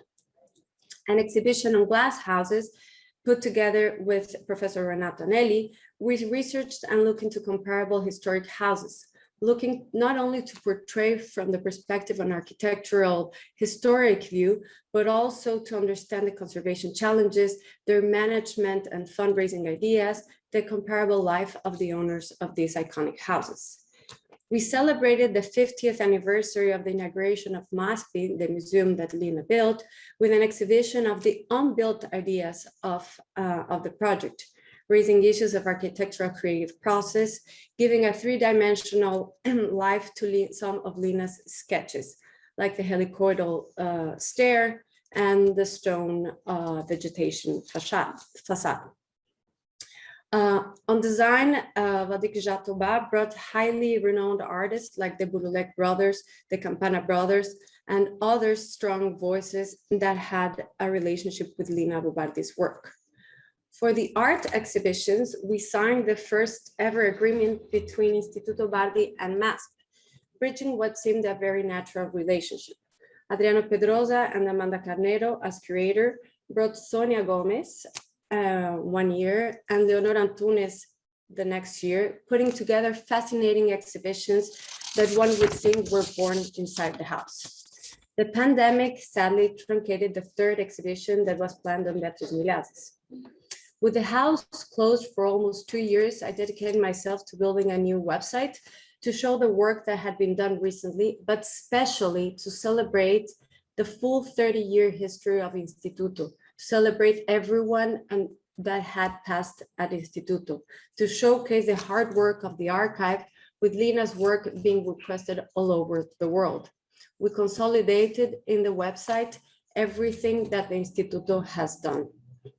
During my tenure, I barely managed to answer some of the questions that were posed as I started working in Instituto Bardi, but the challenges continue. Who is Instituto open for? How to connect with the surrounding communities, to build contents together, especially with the neighboring Paraisópolis community, something that we started. How to cater not only to specialized public, but on art and architecture, but to maintain a diverse and activity program to keep alive a historic house. How to keep alive a private institution with scarce funds and no public funding. How to avoid Lina's drawings from leaving the house to a better location. How to consolidate Instituto Bardi as an art and architecture research center, a place for thinking, a place for learning, a place for questioning, a place for getting inspired. Instituto Bardi has a potential to be a place of resistance and affection if an innovative agenda is allowed. If the Bardi's life is not just repeated and retold by few, but reinterpreted together by locals and foreigners, inspired in Lina and Pietro's restless spirit. Thank you very much.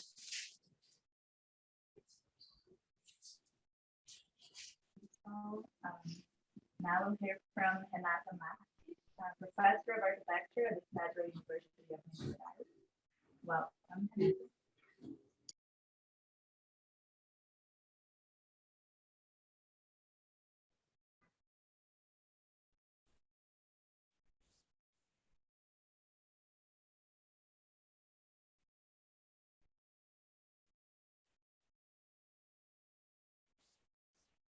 Well, it's a pleasure to be here today, and I'd like to thank everyone for the invitation and for the opportunity to join you in this conversation on curating architecture across the Americas. It's been great to hear you all. For over 15 years, I've been working with publications and exhibitions as platforms for research, debate, and public sharing of issues involving architecture and art in dialogue with other fields and subjects of knowledge. Reimagining curatorial practices, just as reimagining other modern practices, including art and architecture, is an urgent imperative of our time. If so many histories and ways of life have been left out of the official historical narrative, it's urgent to multiply the channels for their listening, and it's urgent to multiply the manners of narrating. I hope to contribute to this discussion by bringing 3 museological experiences in which I participated in recent years. All of them took place in the city where I live, me and Josemeire, Belo Horizonte, in public institutions, and highlight evidences of the Brazilian political space. Each of the evidences implies the presence of bodies that have their own history and their own space project. However, as we know, bodies are often left out of the architectural images that circulate in publications and exhibitions. How do these evidences of space fragment the abstraction and solidity of architecture? The first evidence of bodies in space are social protests. Collective bodies seemingly out of place, negotiating their presence and the occupation of the city. This photograph by Priscila Musa of the protests of June 2013 was the trigger for the exhibition Escavar o Futuro, Excavate the Future, in which I acted as curator alongside Felipe Scovino. Escavar o Futuro brings the double movement, retrospective and prospective, as a key to imagine other futures, revisiting the modernity of architecture alongside the special practices in the shared borders between artists, architects, and citizens. The exhibition takes place right after the protests of June 2013 that took millions of people to the streets and from which horizontal popular assemblies emerged in many cities of Brazil. The autonomist spirit of the protests, initiated by the Passe Livre movement in São Paulo against the 20-cent increase in bus fares, would make the notion of public an insufficient category. The traditional catalog was replaced by a book not about, but based on the exhibition, with historiographical data, public conversations, and original photographic essays on recent events in Belo Horizonte. Well, the second evidence of bodies in space is the violence of the state by the political police, acting freely in the period of the Brazilian dictatorship from 1964 to 1985, but a wave that insists on returning today with the current government of Jair Bolsonaro. In this photograph from the Department of Political and Social Order, DOPS collection, 7 people are watched, photographed, and numbered without them realizing it, bodies under surveillance by the political police in Belo Horizonte during the dictatorship, while they occupy public spaces in the city. O Memorial de Direitos Humanos, Human Rights Memorial, is a transdisciplinary project in development by the Federal University of Minas Gerais, where I am a professor, and the government of the state of Minas Gerais, a collaboration among architecture, archaeology, law, history, and museology. The project envisages the transformation into Human Rights Memorial of the headquarters of the former DOPS, a modernist building designed by Hélio Ferreira Pinto and built in 1958, listed by state and municipal heritage, and in dispute since 1989. It was the arbitrary arrests and forced disappearances during the military regime. Museum, the building as the main collection, it's important the perception of a through fragments and to make possible the crossing information, the discovery of clues, and the elaboration of historical reassemblies from the very experience of spatial disorientation remembered by the and final evidence of bodies in space are indigenous cosmopolitics. Indigenous peoples, contrary to what official history has tried to make us believe, do not belong to the past, but exist, resist, reinvent themselves, and show us precisely how to exist, resist, and reinvent in the Anthropocene. In this photograph by Sueli Machacali, Tikmaan women participate in a ritual. This scene introduces the exhibition Mundos Indígenas, Indigenous Worlds, opened at the Museum of the Federal University of Minas Gerais at the end of 2019, and is the result of a collaboration between architecture, anthropology, and indigenous from 5 ethnic groups, Yanomami, Yekuana, Chacriabá, Tikmaan, and Patachu. Speaking of the Americas and from Brazil specifically, it's impossible not to mention the pulsating, extra-modern and other-than-human life that imposes itself across architecture and compels it to pluri-epistemic and pluri-aesthetic dialogues instead of the usual tabula rasa. How to occupy exhibition circuits without repeating the translation exercise that destroys difference. Curators exist in the Western world and in the indigenous extra-modern world, but they mean different things. The curator or shamans of the Yanomami forest land intend to cure the sick earth because of the predatory modernity, as Davi Copenau tells us. He is a shaman and one of the exhibition's curators. The means required for curating an exhibition and for healing the earth initially seemed very different from each other, but their ends would soon not be so far apart. How to bring Nerope, a Yanomami word for the living richness of the forest land, closer to the aridity of an exhibition space. How to think about the materiality among us and submit it to the critical exercise of reversibility in the face of the life of materiality of the peoples involved. Collection and exhibition design were overlapped here in an attempt to minimize disposable constructive elements and involve as much as possible the indigenous people as producers of the exhibition space that would be reused after the end of the show. The learning resulting from these experiences registers a continuous process, academic and extra-academic, of doing science, distrusting science, of doing architecture, distrusting architecture, and of doing art, distrusting art, a research that can only be done in transdisciplinary company and with those previously put out of the commons.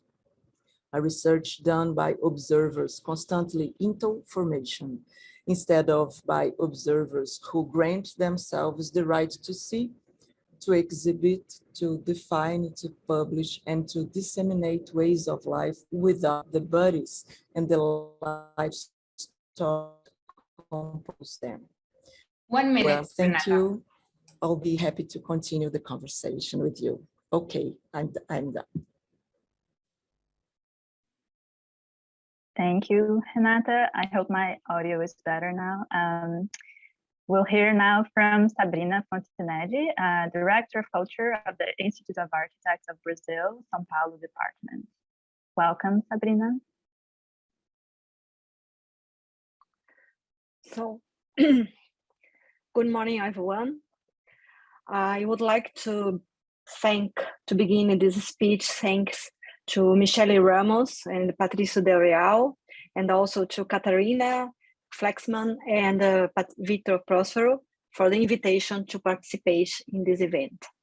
I'm honored to be able to talk about how we are building the 30th edition of São Paulo Architecture Biennial and about the actions we have been taking over the last 2 years in our collection, especially in the biennial collection.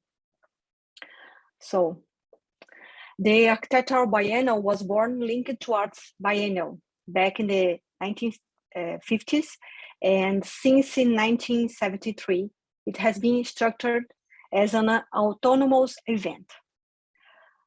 During several editions, it took place in buildings in Ibirapuera Park, the Biennial Pavilion and Orca Building, designed by Oscar Niemeyer, until it began to spread through the city of São Paulo. The exit of Architectural Biennial from the Ibirapuera Park allowed the discussion to expand to other interest groups and audiences. I would like to open my speech with these 2 pieces of information to point out that the expectations and aims of an architectural biennial in the 21st century seem very distant from those of the previous edition. In a context of wide dissemination of information through the internet, where it's possible to search and explore drawings, photographs, and electronic models, as well as to have virtual visits from several sites, the biennial architect can no longer be seen as a moment or space for updating architectural production. It's rather a moment for reflection on themes, contexts, and agents that act in the city. In 2018, the Institute of Architects adopted a new model by holding a curatorial competition in which 3 architects, 2 women and 1 man were chosen to propose a curatorial approach. And so was the International Architectural Biennial of 2019, which had a theme every day and attracted a record number of audience. The 13th edition of the Architectural Biennial has approached this experience, but also proposed other steps in the way our directions and management begin in 2020 was planned. Since the assembly of the team in 2019, we tend to bring the issues of race and gender representativeness to our board. We have 61% of women and 24 Black people on the board of the Institute of Architects, in a country that was the last to abolish slavery and that has been working on policies of insertion and reparation slowly and with great difficulty. A new competition was defined in 2020, while the Department of Culture was also actively working on the digitalization, systematization, and diffusion of materials about our collections, especially the biennials. A co-curatorialship structure was defined for the competition, in which the management of the Institute of Architects should participate actively. We established an initial provocation in the call for the competition, the theme of reconstruction. We considered the context of COVID-19 pandemic that made us review our relationship with our domestic and workspaces, with the city, as well as our social coexistence. This was the starting point for the thinking about the 2022 biennial, which came a year later than planned to adapt to the new reality of the pandemic. We have launched the 5 guiding axes: democracy, bodies, ecology, memory, and information, as invitation to different approaches and different narratives that could be selected individually or articulated among them, in order to create diverse curatorial proposals that would present different visions about the idea of reconstructions, of practices and spaces in the city. Before launch the call for proposal, we published it on our website for consultation and stimulate debates through digital meetings in July of 2020. The invite was for rethinking the whole of biennials, of arts and architecture, the Brazilian international representation, as well as of some of the guides in X for biennial. We also planned a jury that would be also diverse: women and men, Black, indigenous, and white people from different regions of Brazil: São Paulo, Rio de Janeiro, Bahia, and Alagoas, and from foreign countries, Portugal, Spain, and England, with diverse backgrounds: architects, urban planners, curators, and researchers. We took into consideration the presence of names that are well respected at the architectural community, but also whose training or field of work is not explicitly architecture or urbanism, but that could broaden the debate. These professionals analyzed the 11 written proposals in 2 stages of process, 6 meetings, and several interviews. The selected proposals, travessias, crossings, represented what we understood as most urgent at this moment: to discuss race, gender, memories, erasures, and resistance in Brazil, in the Brazilian context from transatlantic encounters. A team formed by 9 people, with a majority of Black people, has been working with the resident curator, forming the curatorial team since July 2021. Over the month, we have planned exhibitions, conference, debates, tables, workshops, and guided tours through the various territories of São Paulo. It has been interesting, an intense and transformative process collective process. I think one of the co-curators here also, that is Viviane Sá, who I say thank you for all the work we are doing together. And I would like to invite you to all to follow and participate in the biennial scheduled to open on May 27 of this year, but also to review the other editions on our website. We have organized the Institute of Architects websites with a series of documents that deal with our history in the last decades.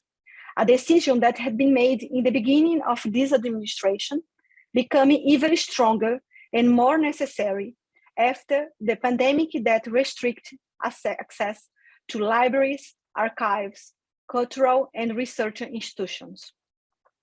With each set that was made available to 2020 to 2021, we have invited researchers, curators, and fellow architects to reflect on journals, periodicals, art collections, and on our buildings documents, among others. Thus, we have stimulated new research, new reflections, and discussed possibilities for action. The 13th São Paulo International Biennial of Architecture is a response to those approaches. Make its collection available, allow us to review institutional policies, and also to critically analyze the professional field. Thank you very much. Thank you, Sabrina. Our last speaker is Guilherme Wisnik, Professor of Architecture and Urbanism at the University of São Paulo. Welcome, Guilherme. Thank you, Catarina. I'm sharing my screen. Can you see it? Yes. Okay, thank you. So thank you very much. Thank you, Patricio. Thank you, all the team. Thanks Harvard University, David Rockefeller Center. I think it's a great opportunity to us to discuss our architectural exhibitions, to discuss our practice of curatorship, and to discuss the situation of our archives. So going straight to the theme, I start saying that for me, and not only for me, for sure, when we are exhibiting architecture, it's totally different from exhibiting art, right? Because when we are seeing an art exhibition, we are in front of the work of art itself. So we are in the presence of the work of art. And when we are seeing an architectural exhibition by the other side, we are in general seeing mediated by a representation of the work itself. So it's hard to engage public in these architectural exhibitions. It's a challenge to curators how to do it, how to produce meaning in shared manners in an architectural exhibition. Okay, but I like, not only me, of course, but many people here like to cross borders and to show architecture beside of art and beside of urban planning and beside of activism. And that's why we like to cross the borders. And like this image, for example, it's an exhibition I curated in the Brazilian Museum of Sculpture, designed by Paulo Mendes da Rocha here in São Paulo, an exhibition of the sculpture, the great sculpture, Brazilian great sculpture, Amilcar de Castro, where we see a huge contrast of the verticality of the sculpture, the steel sculpture, with the horizontality of the beam concrete of the museum, a kind of Stonehenge modern, or a Stonehenge in the age of the pre-stressed concrete. At the same time, this is the Brazilian pavilion for the Dubai Expo now in Dubai, in the United Arab Emirates. I participated of the team, of the design team, but also as a curator, we won a competition in 2018. And this is a kind of metaphor of Brazilian country and Brazilian architecture, this big roof, the structure that we can see so clearly, and this floor of water, it's a joy in the middle of the desert in the United Arab Emirates. So this was a kind of space for play, for interacting with the nature, and for us, this water, a metaphor of the mangroves and the space of the birth of life, and where we could hear the songs of the Crab Man, of the Mangue Beat by Chico Science, by Pernambuco. Unfortunately, things didn't happen as we would like because of the censorship of the Brazilian government. But, and this is the networked biennial of the São Paulo Architecture Biennial I curated in 2013 with Ana Luisa Nobre and Lígia Nobre. Sabrina showed a bit this differences of architectural biennials. In 2013, when we did it, it was the first time we could broke up with the model of exposing biennial architecture inside Biennale Pavilion. And we did it spread around the city in many different spots connected by the subway, the train, and the bus system. So for us, at that moment, to engage, as I said in the beginning, how to engage people in an architectural exhibition, how to promote a new kind of experience.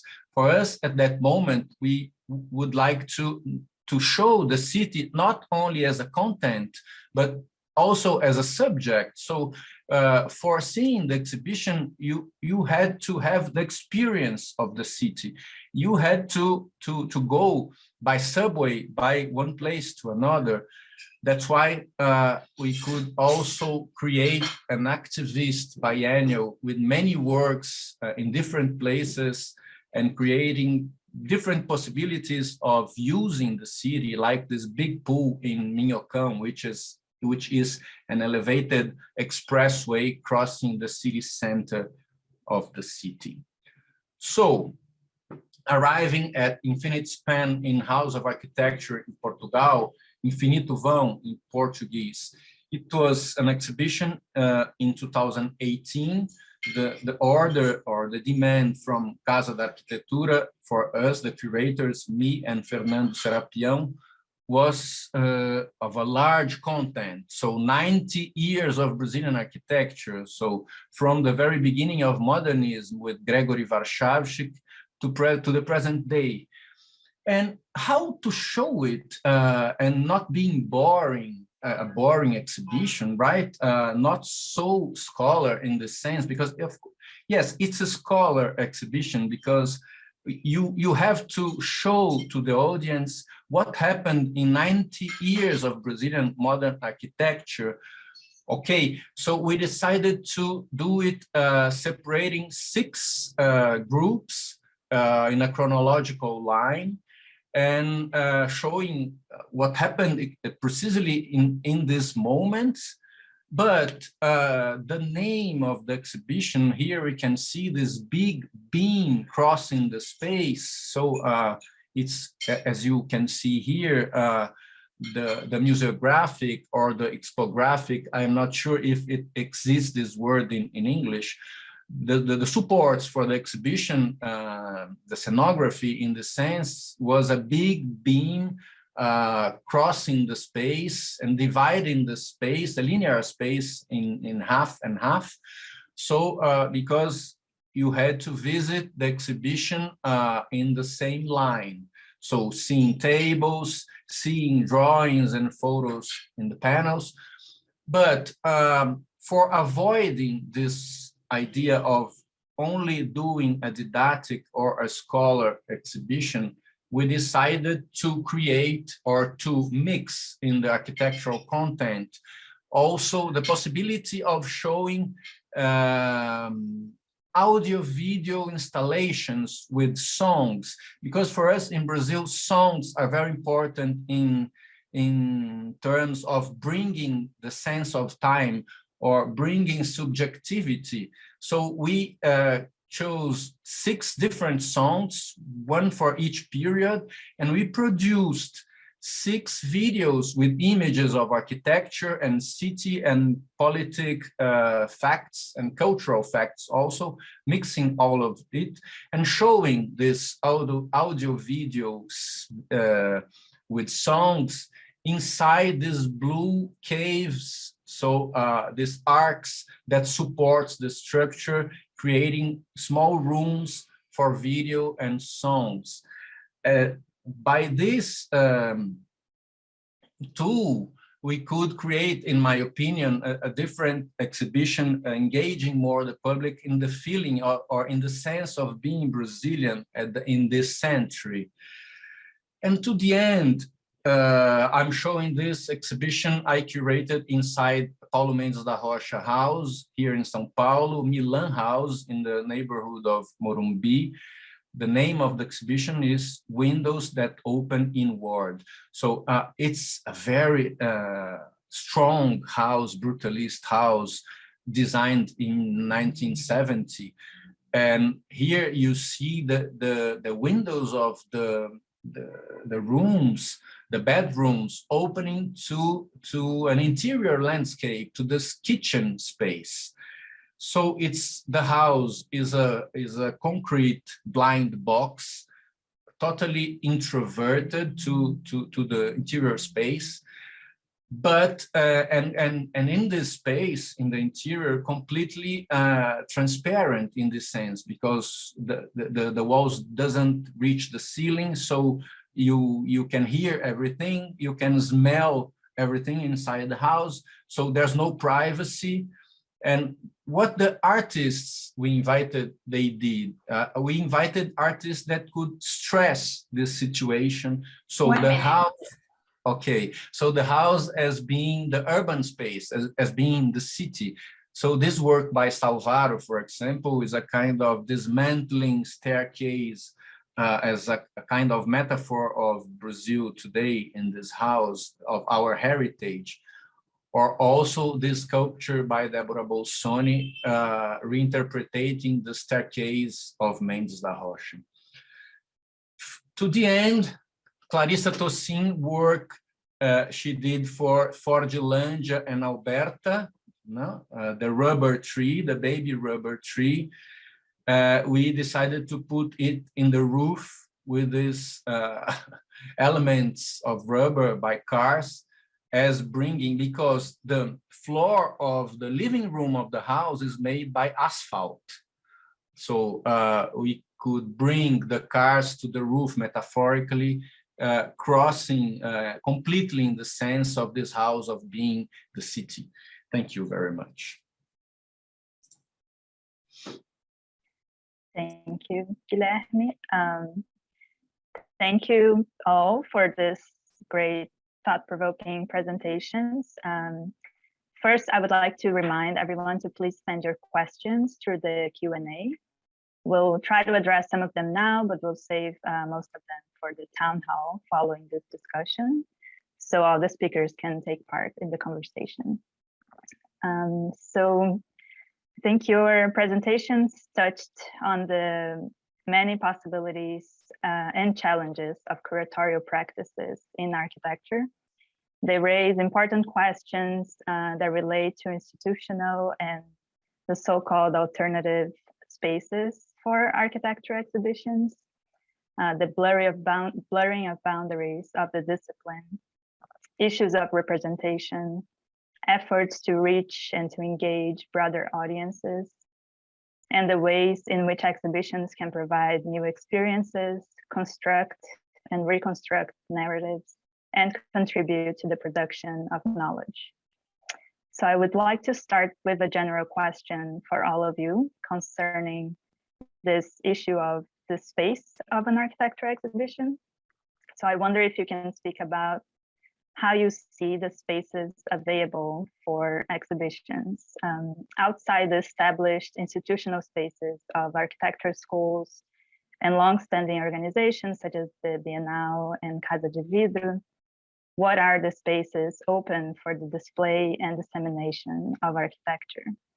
It is still rare to find architecture exhibitions in art museums, such as MASP or museums of modern art around the country, for instance. And there are no institutions or this independent spaces dedicated to architecture in the built environment. So how do you address this situation? And you touched on it in several of the presentations. And what possibilities can emerge from it? And I wonder what it means to organize an exhibition in a university, in an art museum, in a house, or in the street, or to think of alternative spaces such as a publication or a website as a curatorial platform. So I don't know if we want to go in order or whoever wants to speak. Thank you. We can go in order if it's okay.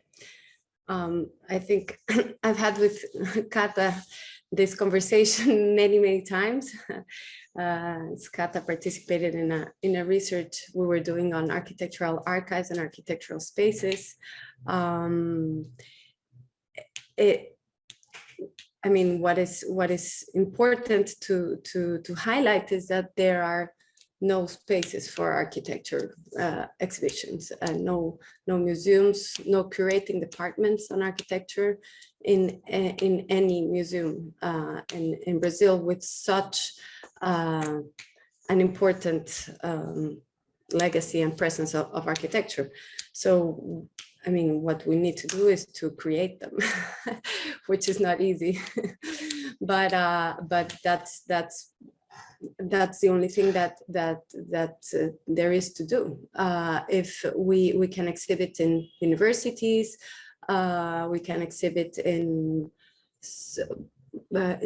smaller places that are there, a gallery that was built at the Escola da Cidade, and the gallery at Ayabe, and maybe at Casa de Vidro, but we need to speak up like this kind of moments and join forces and create new places for exhibiting architecture, because if we are not exhibiting, no one else will do. So I think that's one idea that we need to throw to the table. There are many other questions that you asked, but I'll let the other one speak.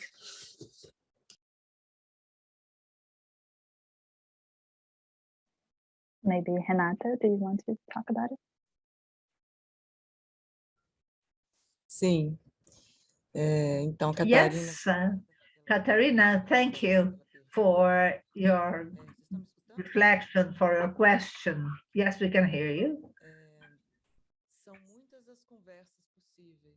There are many things we can discuss. When you mention spaces, we do have one point Josemeire made, which means how to deal with existing, not necessarily available, but institutions and spaces. How can you occupy these places? How can we propose new ways of doing, propose displacements or sliding of interpretations and curatorships? How can we occupy those spaces? And another point that has to do with what kind of audiences we can reach when speaking about architecture outside of spaces such as this one, or spaces where you find knowledgeable people. What kind of audience we should reach when discussing the transformation of these exhibitions. And now I'm recalling a project from 2005 where we considered architecture exhibitions in unthinkable spaces, such as a popular restaurant, a bus station in Belo Horizonte. So this exhibition would go from one place to another in the city. And our experience was that many people who had no idea about what architecture could be, and they were very much interested. So we had a mobile device that would park somewhere in places where architecture was not discussed, although it was lived, right? It was an interesting experience. And the second thing, and you mentioned websites, Catarina, as possible spaces. Magazine. Há 12 anos, né? A gente tem essa revista, edita essa revista há 12 anos. E, peraí que eu estou escutando a tradução, fiquei um pouco confusa aqui. Sorry, I was listening to the translation. So Pisiagram is the name of the magazine, and that was born 12 years ago, thinking about how to disseminate these ideas to an audience that is not of architects or specialists that generally do not address the topic of the public spaces.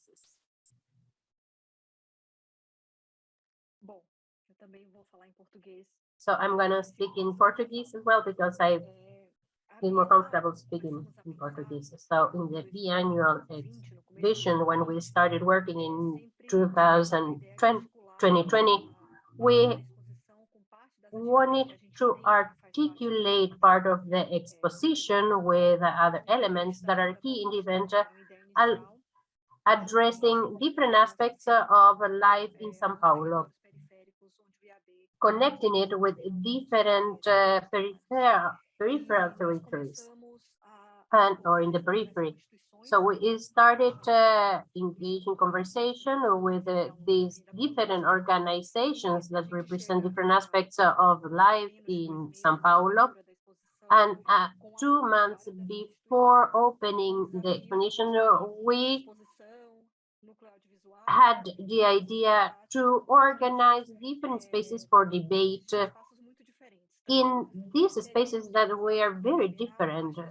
So there is one in the Cultural Center São Paulo, where we also organize an exhibition in other editions of the biannual expositions. And but of course, the annual exposition is not just an exposition, it's an opportunity to engage into a debate.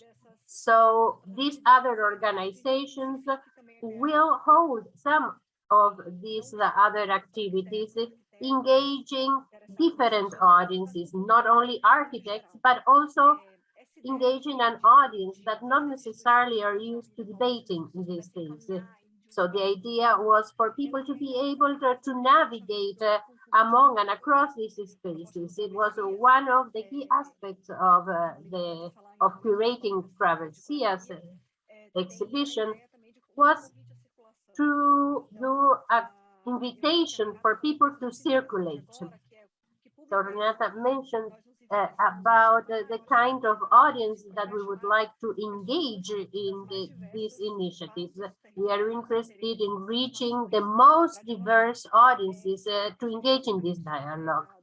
Speaking about the space for the exhibition, well, it's a challenge, but it also makes us think about what are the models we would like to have. Is it just about maquettes, pictures, and designs, or is it also about considering different contexts and types of information that can also compose this exhibition? Would it be possible also to engage other practices, other arts, so out to debate about topics about related to architecture? We have a Black architect also that is working together, Karina Sosa and Mia Baisas, that are jointly working in this curatorship and selecting 40 pieces to compose this exhibition. We know it's a huge challenge, but we see it as a great opportunity to discuss architecture, the city, and all the practices we have mentioned. Yes, in fact, we don't have institutions for architectural exhibitions. It's a pity, but we do have, for example, here this morning in this panel, these two panels, interesting examples of institutions or of people who are trying to expand this border or this area of interest. So, for example, the architectural biennial is a case in the sense, and also the Physiogramma magazine, very important example also for me. I would like to remind you that for my generation, for example, Arte Cidade had a strong role for me and for Renata also, I suppose, and for many here.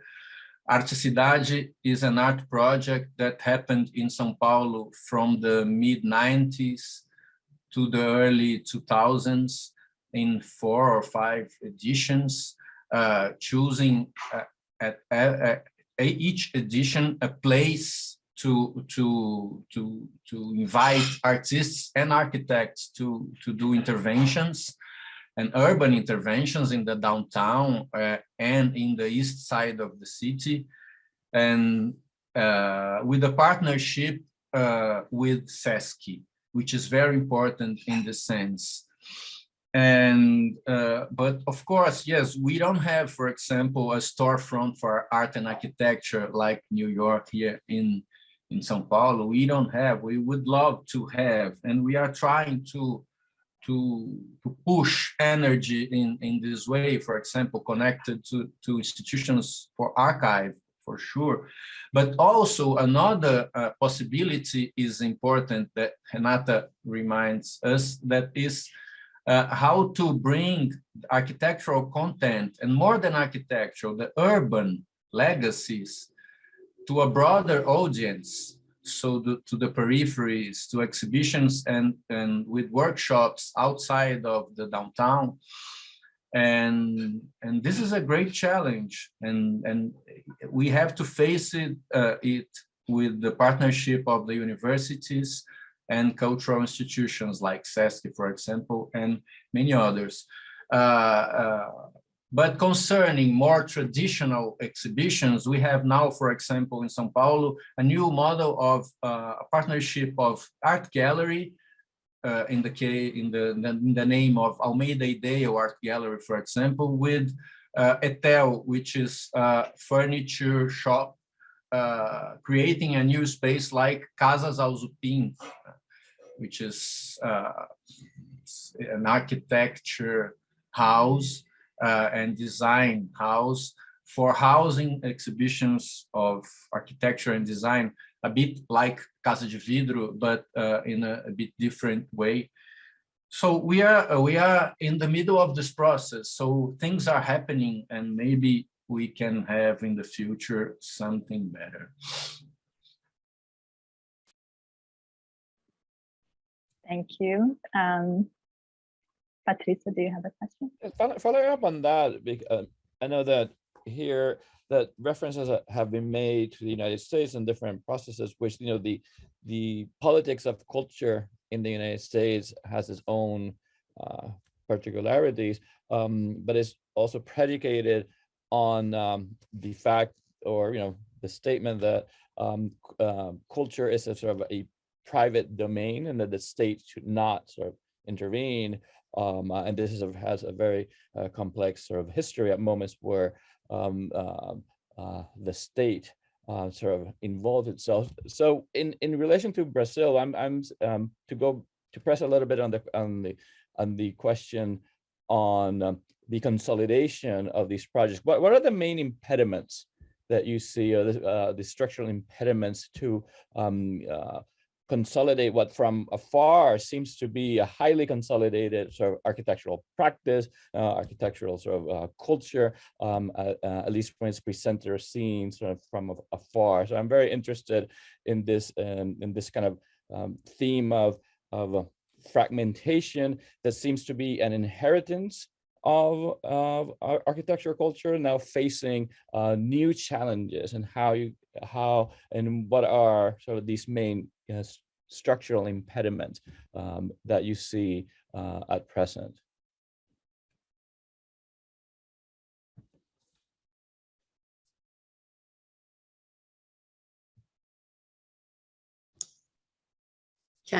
We'll go back again. I think I speak, I would say for Brazil, but other Latin American countries probably as well. It is how to communicate to the general public the values that architecture and urban design and city and space making bring and add value to the life of people. I think we've failed to, I don't know, generally or structurally, to show how it is valuable. Is it valuable? how it's valuable to understand how architecture or architectural thinking or building space quality brings value to the life of cities, to the management of cities, to the building of communities, to the consolidation of groups, to the bridging of and really have the other side, let's say, of our audience understand that wanting to consume, let's say, architecture culture, because it's not about building. Buildings are being built, I mean, by the like popcorn all over, but what's the difference about it? So I think the structural meaning is who wants to invest, literally, who wants to put resources, and by that I mean money, effort, and everything that you need in having more publications, having more magazines. I mean, we have such a big country and such scarce publications, patrons putting money into museums or other collectors wanting to understand these places, or city government, or I mean, there are so many agents. The thing is, if you find value in something, then you'll dedicate, and we need to communicate that value, I think. One of the ideas.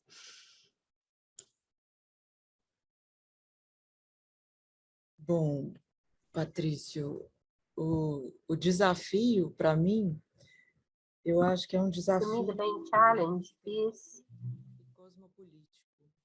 it has to do with cosmopolitics and systemic aspects. This debate about the archives have a double approach. On the one hand, we can see a retrospective approach, but on the other one, it should be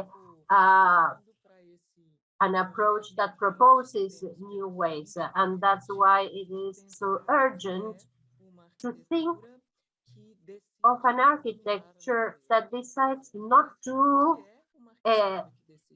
impose its ways to nature. So, and we can see this in these different levels. When we speak about the design, the construction, the social impact, and also the need to debate what is really need or not. Perhaps we don't need to do something. Why wasting so much energy in things that don't have the impact we want? So when we're thinking about these expositions and these possible dialogues about architecture and its and how it relates with different worlds, the main challenge has to do with cosmopolitics, how we bring the cosmos within the realm of architecture. I think that the questions have two possible approaches from which we can answer it. First, in terms of funding, considering that we're in a country where we are facing the dismantling of policies that protect culture, and also in the possibilities of thinking about new ways of discussing culture, art, and architecture. Regarding the first approach, and from the point of view of someone who is working in an organization where all the directors who work on voluntary grounds, but anyway, we need to pay for our spaces, for the pieces of art and works. And so we still have some laws that promote and support this work. And there are some proposals that are open, but it is very difficult to reach to private investors interested in financing art. It's interesting to see, Patricio, that then in the sense the policy regarding culture is based on private donors, and we have a completely different reality here in Brazil. I think that perhaps that's a possible future. We see some indicators of that, but we're in a very complicated situation. It's not that this liberal approach is better, but we have to think of ways of moving forward in this kind of projects. Professor Lira mentioned this dismantling of the archives and how the administration is taking advantage so as to leave us in a very fragile situation. So in terms of culture and how to promote these debates, I think that Renata made a great contribution. I understand that architecture has to do with something that is quite dynamic and not only limited to specific circumstances. So we have to understand what still remains, what we have left, and how we can better organize this resistance. It's interesting to see different approaches of curatorship and how to consider that as a tool of resistance, and how we can include different ways and approaches. What do I have to say to add? I would say following Saul that was talking about values, for me, the main value we could add in the sense with the help of architecture and urban planning is the sense of public space. So it's not clear for our society what is the public space and what is the public sphere.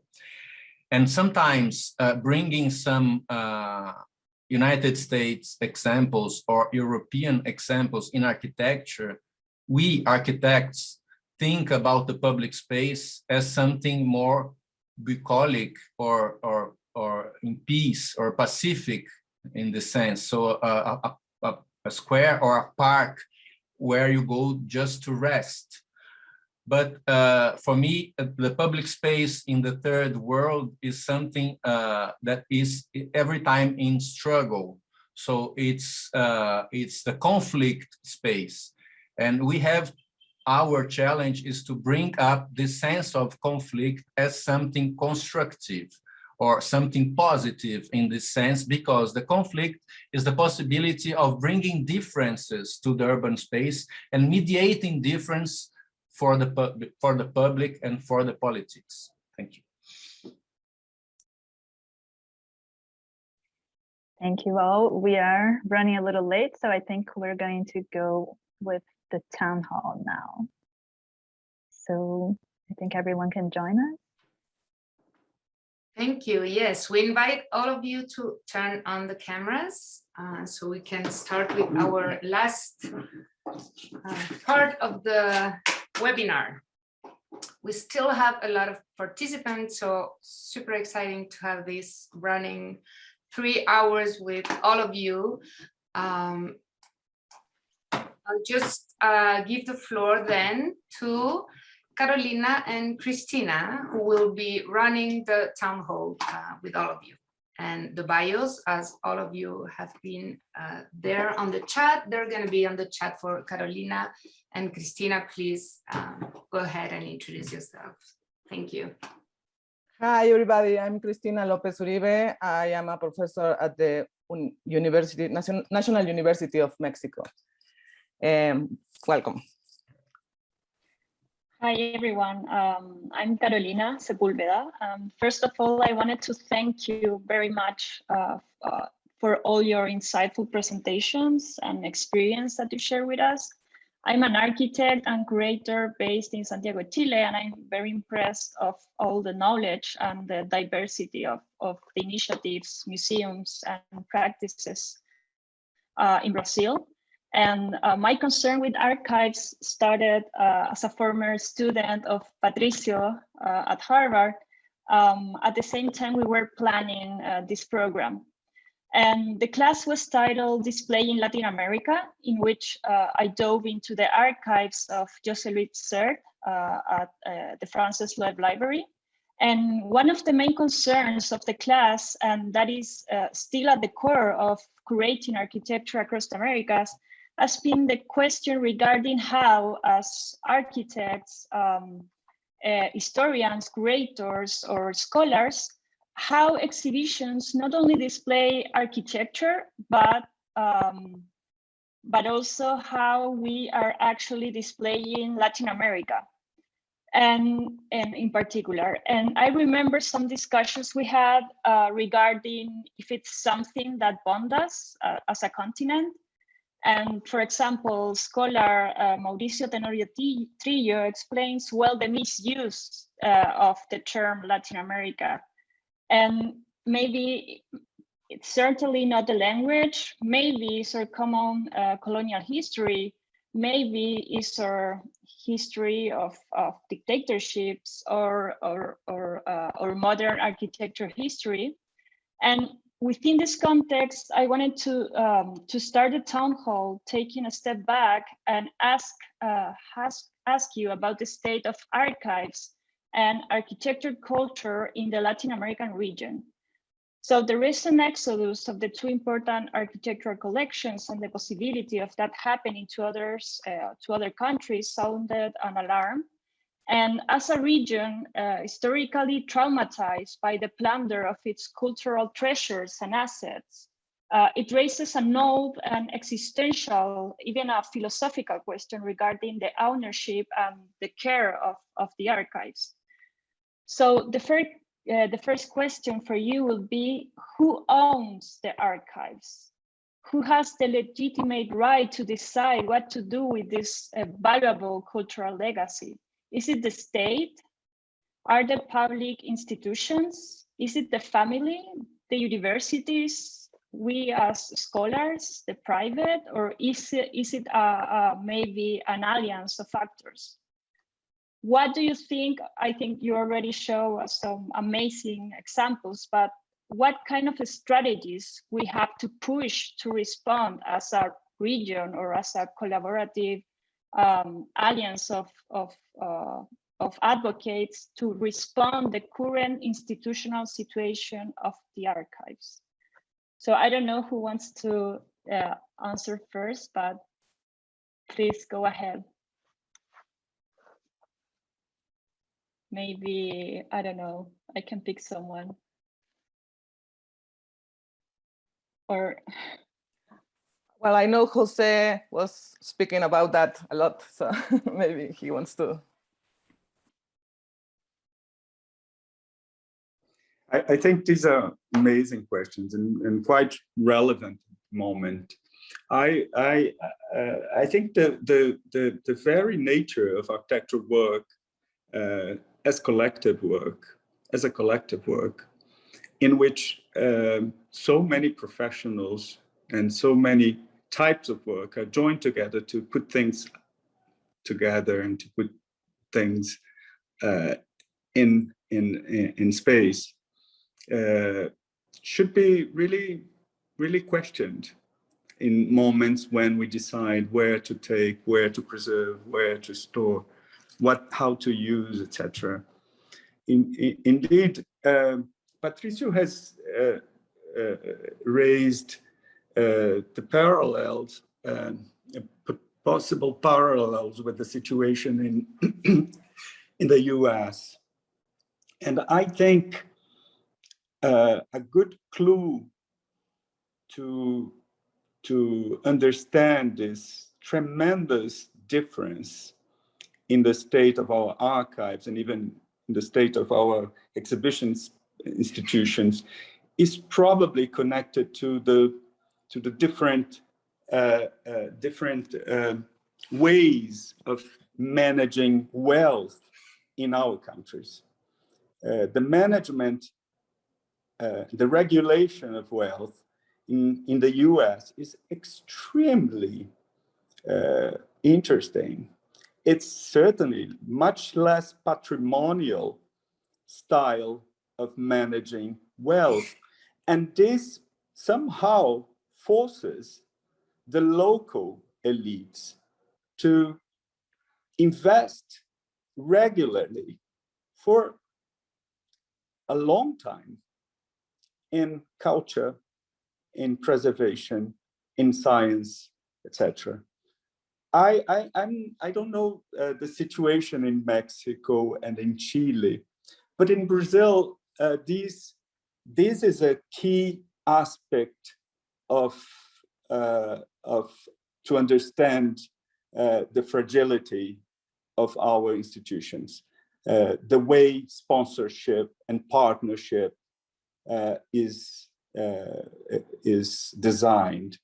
I think that could be interesting to compare. How are the laws of heritage management, for instance? How patrimonial, private patrimonial is seen in the societies, in these different societies, and these different ways of contract. Just to help maybe to understand the limitations, at least here in Brazil, these initiatives have right now. I don't know, but I love this town hall. I'd like to hear the beautiful presentations. Thank you very much.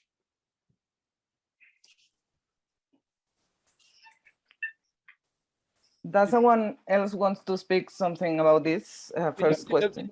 To jump at that on the management of cultural resources, and I think maybe just launch and whenever you want to talk and we can interrupt each other. It's like am I wrong? But there seems to be still such a highly fragmented regional competition for resources. At least that is still very much affecting the production of culture, and the management of culture, right? With a lack that we could say it's still similar to the United States, because we don't have a national culture. Each state runs their own operations. Each city, each municipality runs their own operations, right? When they actually invest, which is also rare, right? But as you mentioned, we do have particular private interests, in culture that are very much also intended in, if you will, city or regional competition that has allowed,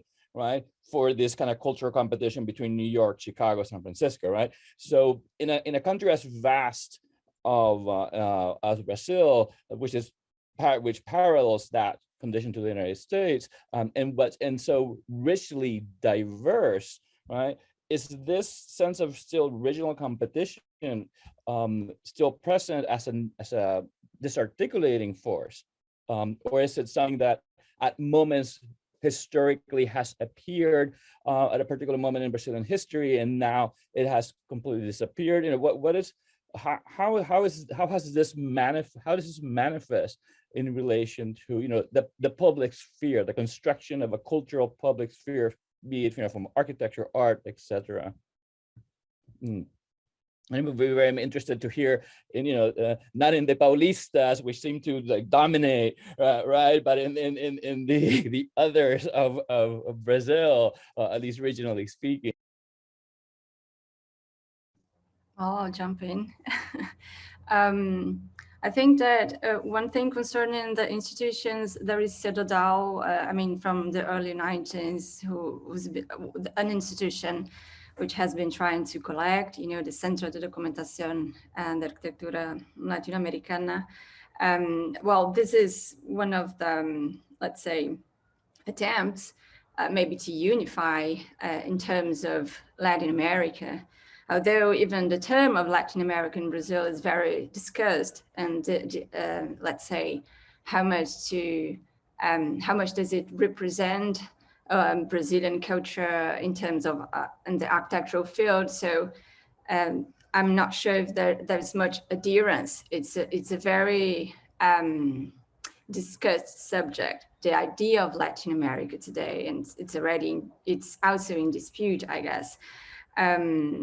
I think that also, apart from Ramon Gutierrez from Cedodal, I think there are other research groups in Brazil today who are trying somehow to make it interact in terms of national scene. So Fontes, Arquivos e Narrativas with Joana Mello, with Eduardo Costa, they're trying to reach out and somehow deviate from São Paulo-centered cultural approach. And one thing is that, yes, we lack an institution concerning architecture culture. We don't have a CEA or I mean, storefront, as Guilherme said. But also when I think like, oh, let's try to create it, where is it going to be? Is it going to be in São Paulo again? So there is this real challenge. For instance, Arquivos V, the Instituto Moreira Salles is somehow considering the archive because it's so potential. I mean, there's so much potential in there. But then does it mean to take all the documents and all the negatives to São Paulo as well? So we have the geopolitics in terms of Brazil. It is a real challenge. So I guess that we've been trying. I think that recently, even like seminars and congress in terms of scholar ambience as well, they're trying to kind of deconstruct this São Paulo-centered approach. But I think that it's still a long way to go. And in terms of architecture culture, maybe it also reflects some kind of this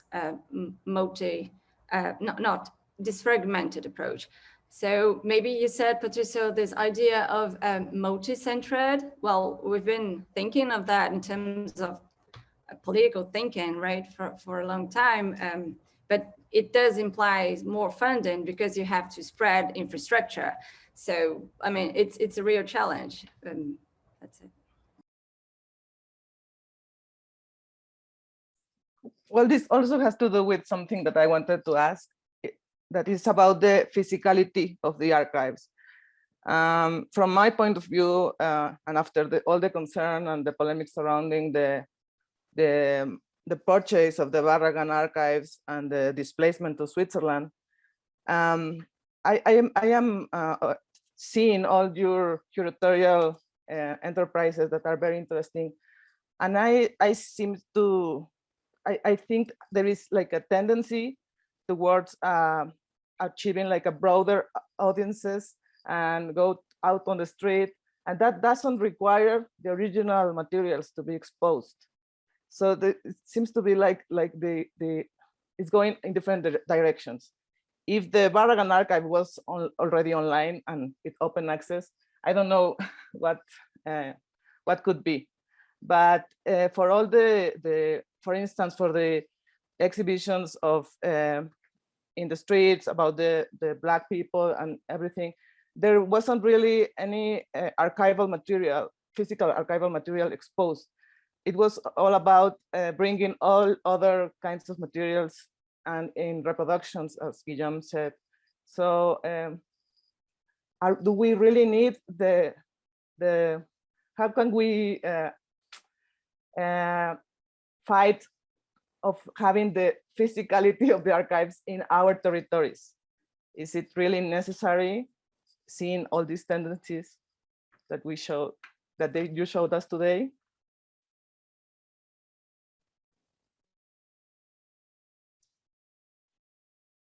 I'll talk a little bit about it. And from the Lina Bobardi's archive, you don't need to speak with the public in general and have the archive in the house, right? And create activities. But the archive attracts a diverse public to the house. And researchers, new thinkers, younger people that didn't necessarily knew personally Lina or knew personally Petro Maria Bardi go to and that happen in the art then translate into activity. When we were trying to do exhibitions or activities, walking to Paraisópolis, which is a informal settlement, formal favela, that is only 10 minutes walking from Casa de Vidro. We did connections and activities just walking from one place to the other, but it all was started from researchers that wanted to understand what was their approach, what was the approach of Lina and Pietro in their texts about the growth of the city. So what happens is that when you have a source or what you would call the patrimonio, you have it in your drawers, then it does sparkle kind of, it can become a source. It doesn't mean that you can't look at it online, because obviously you can look at it online, but new thinkings, new moments appear. I think it's not the only answer, but I really feel that in the case of the Bardi Institute, the archive is an important and a core part of the Institute, which is not only dedicated to borrowing the archive.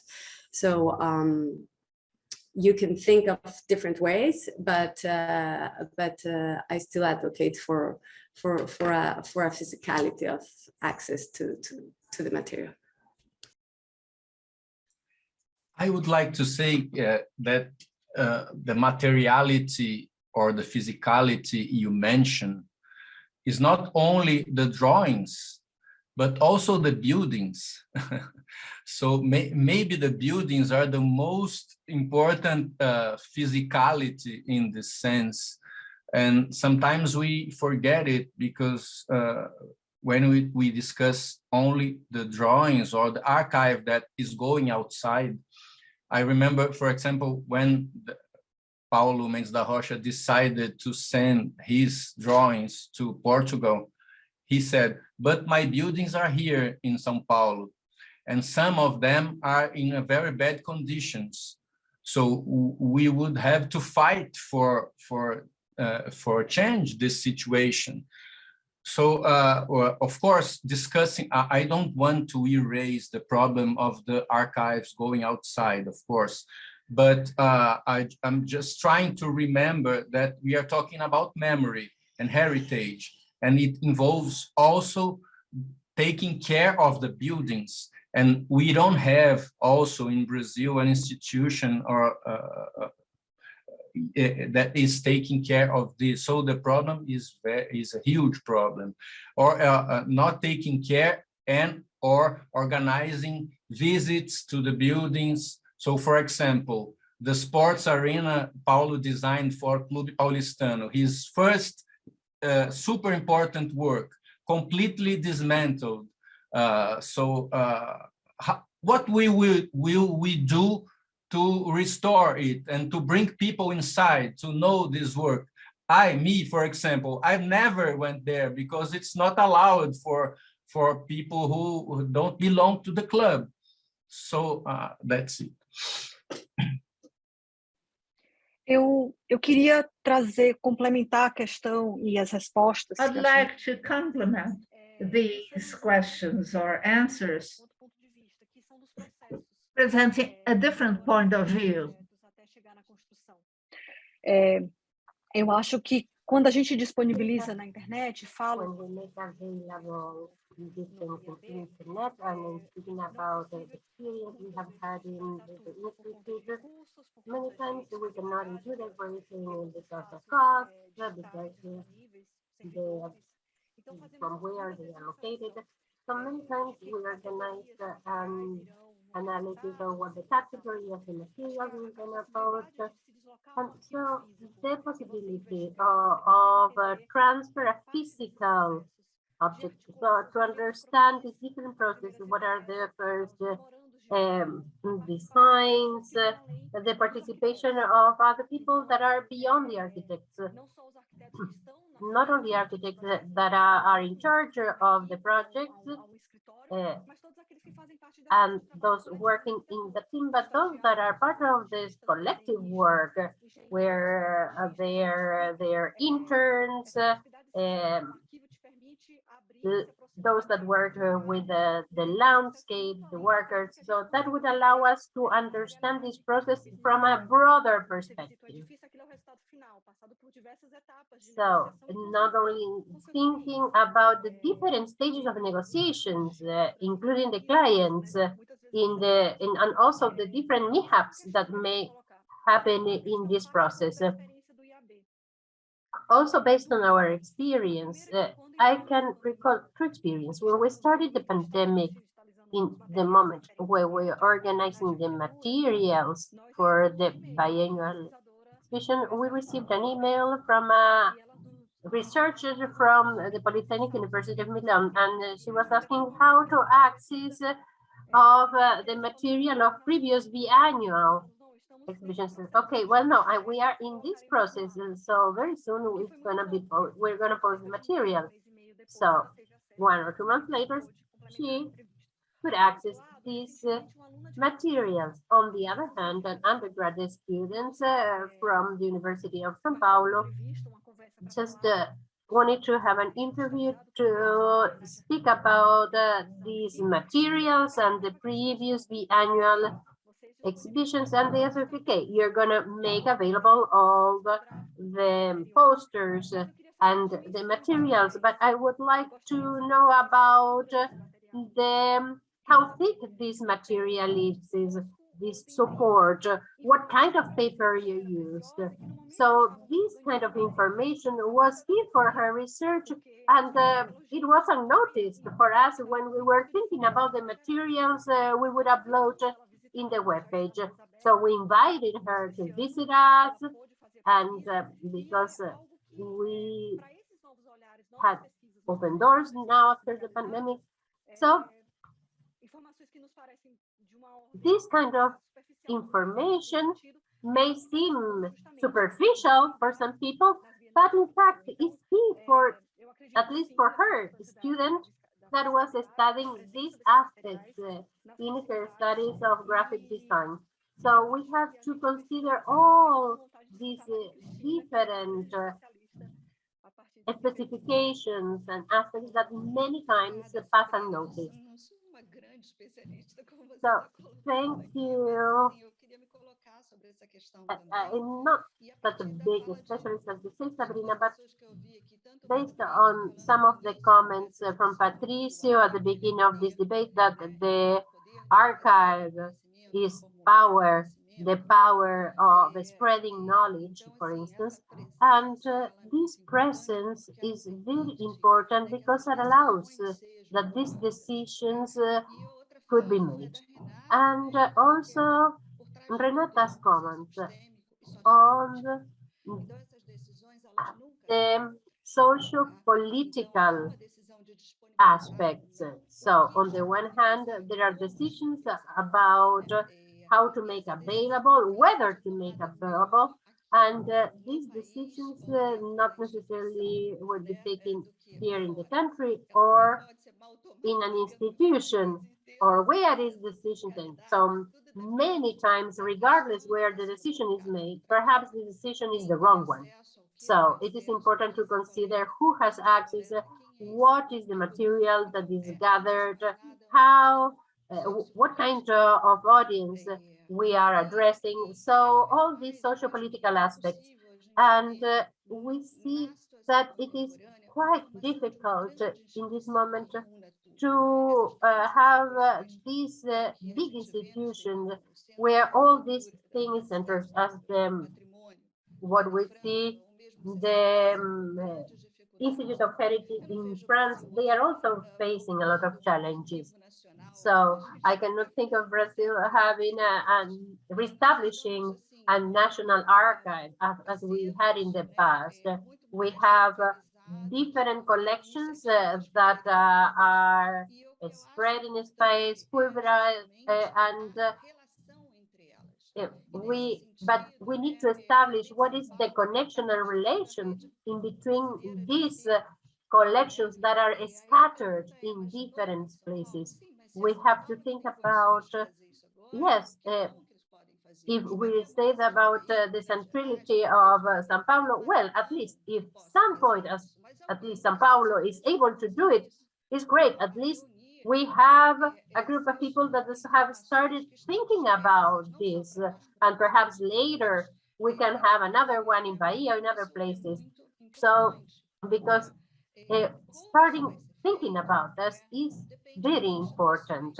And how this will be done, it will depend on the institutions involved, whether it is going to be done through individual initiatives or communities or institutions, research institutions or academic institutions. As we have seen, different initiatives run and organized by different academic institutions that proposed this kind of dialogues and other cultural facilities that host these exhibitions. So this is the kind of debate or initiatives that would be really necessary in this moment.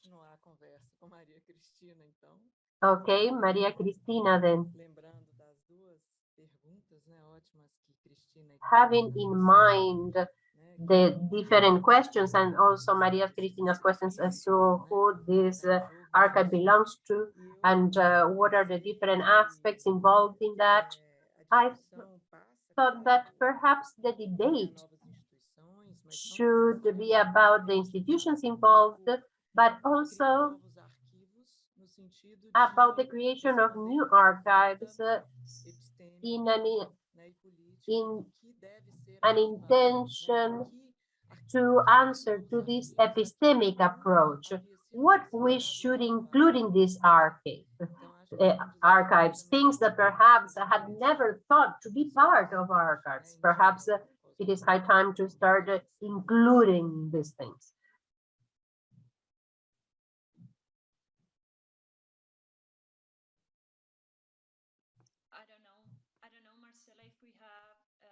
Time to maybe like say it out loud, the questions of the participants, of the public, just to say it. Okay, I'm gonna go. So Larissa questioned how to deal with these deletions today in relation to the COVID pandemic. Efim questions, there are common challenges touched by the speakers. Development of new public policy may start at the small scale actions by communities and local authorities. In my view, studies, research, and selection of best practices can bring change in the relationship of society and academic is a good start. Marcela Arruda said, thank you for the inputs of the presentations. I would like to ask a question: how to cultivate a living archive which reveals relationships, agencies, affection, and power tensions? Larissa said, will there be, oh, okay, that's not for us. Richard said, thanks for a great morning. A question for everyone. What can Brazil's particular experience of curating and representing architecture tell to the rest of the world? And just the last question, Efim said, by principle, public space is a public good, a commons in a sense. In Brazilian cities, by and large, the neglect and misuse of this infrastructure is worrisome. Architects and urban designers have been advocating for more ordenamento espacial, but changes are yet to materialize in our context. What is to be done? And I think that's a great endpoint to all of us. I don't know if it's Patricio, Cristina, Marcela wants to say something, some last words. Patricio, you're mute. Yes, thank you. I know that Marcela is pressing us because we have gone over time, and this has important repercussions, but I just want to first, thank you so much for bringing your perspectives and clarifying from Brazil. Actions are being taken by all of you. That is, I would reiterate what has been stated. That's very impressive, the amount of effort, work, but also thought that is being put in this particular situation in relations to both archives and exhibitions. It is a true pleasure to have you here, at least virtually. And not to extend myself, I will, however, extend an invitation to come to Harvard, and we will actually continue these conversations. And I promise I will work very, very hard at making this invitation a reality from our department, the history of art and architecture, but also from Dr. Klaas.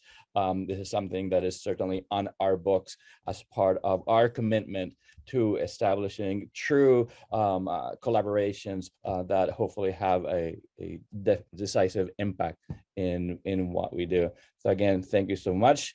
I don't know if Marcela has anything to say. And with this, I'm muted. So yes, I just wanted to thank you all and second what Patricio was saying. And just a quick note for the attendees that are there. We unfortunately didn't have time for all the questions, but my email is there. So please contact me if you have more questions, and I can put you in contact with some of the speakers. And as Patricio said, but first of all, to all the speakers, thank you so much. It was great to have you in this webinar, and we look forward to next year. So we'll be in touch with the following iteration of this series. Thank you all. Thank you. Thank you. Bye. Thank you all. Thank you. Bye. Thank you. Thank you. Bye-bye. Thank you. Bye.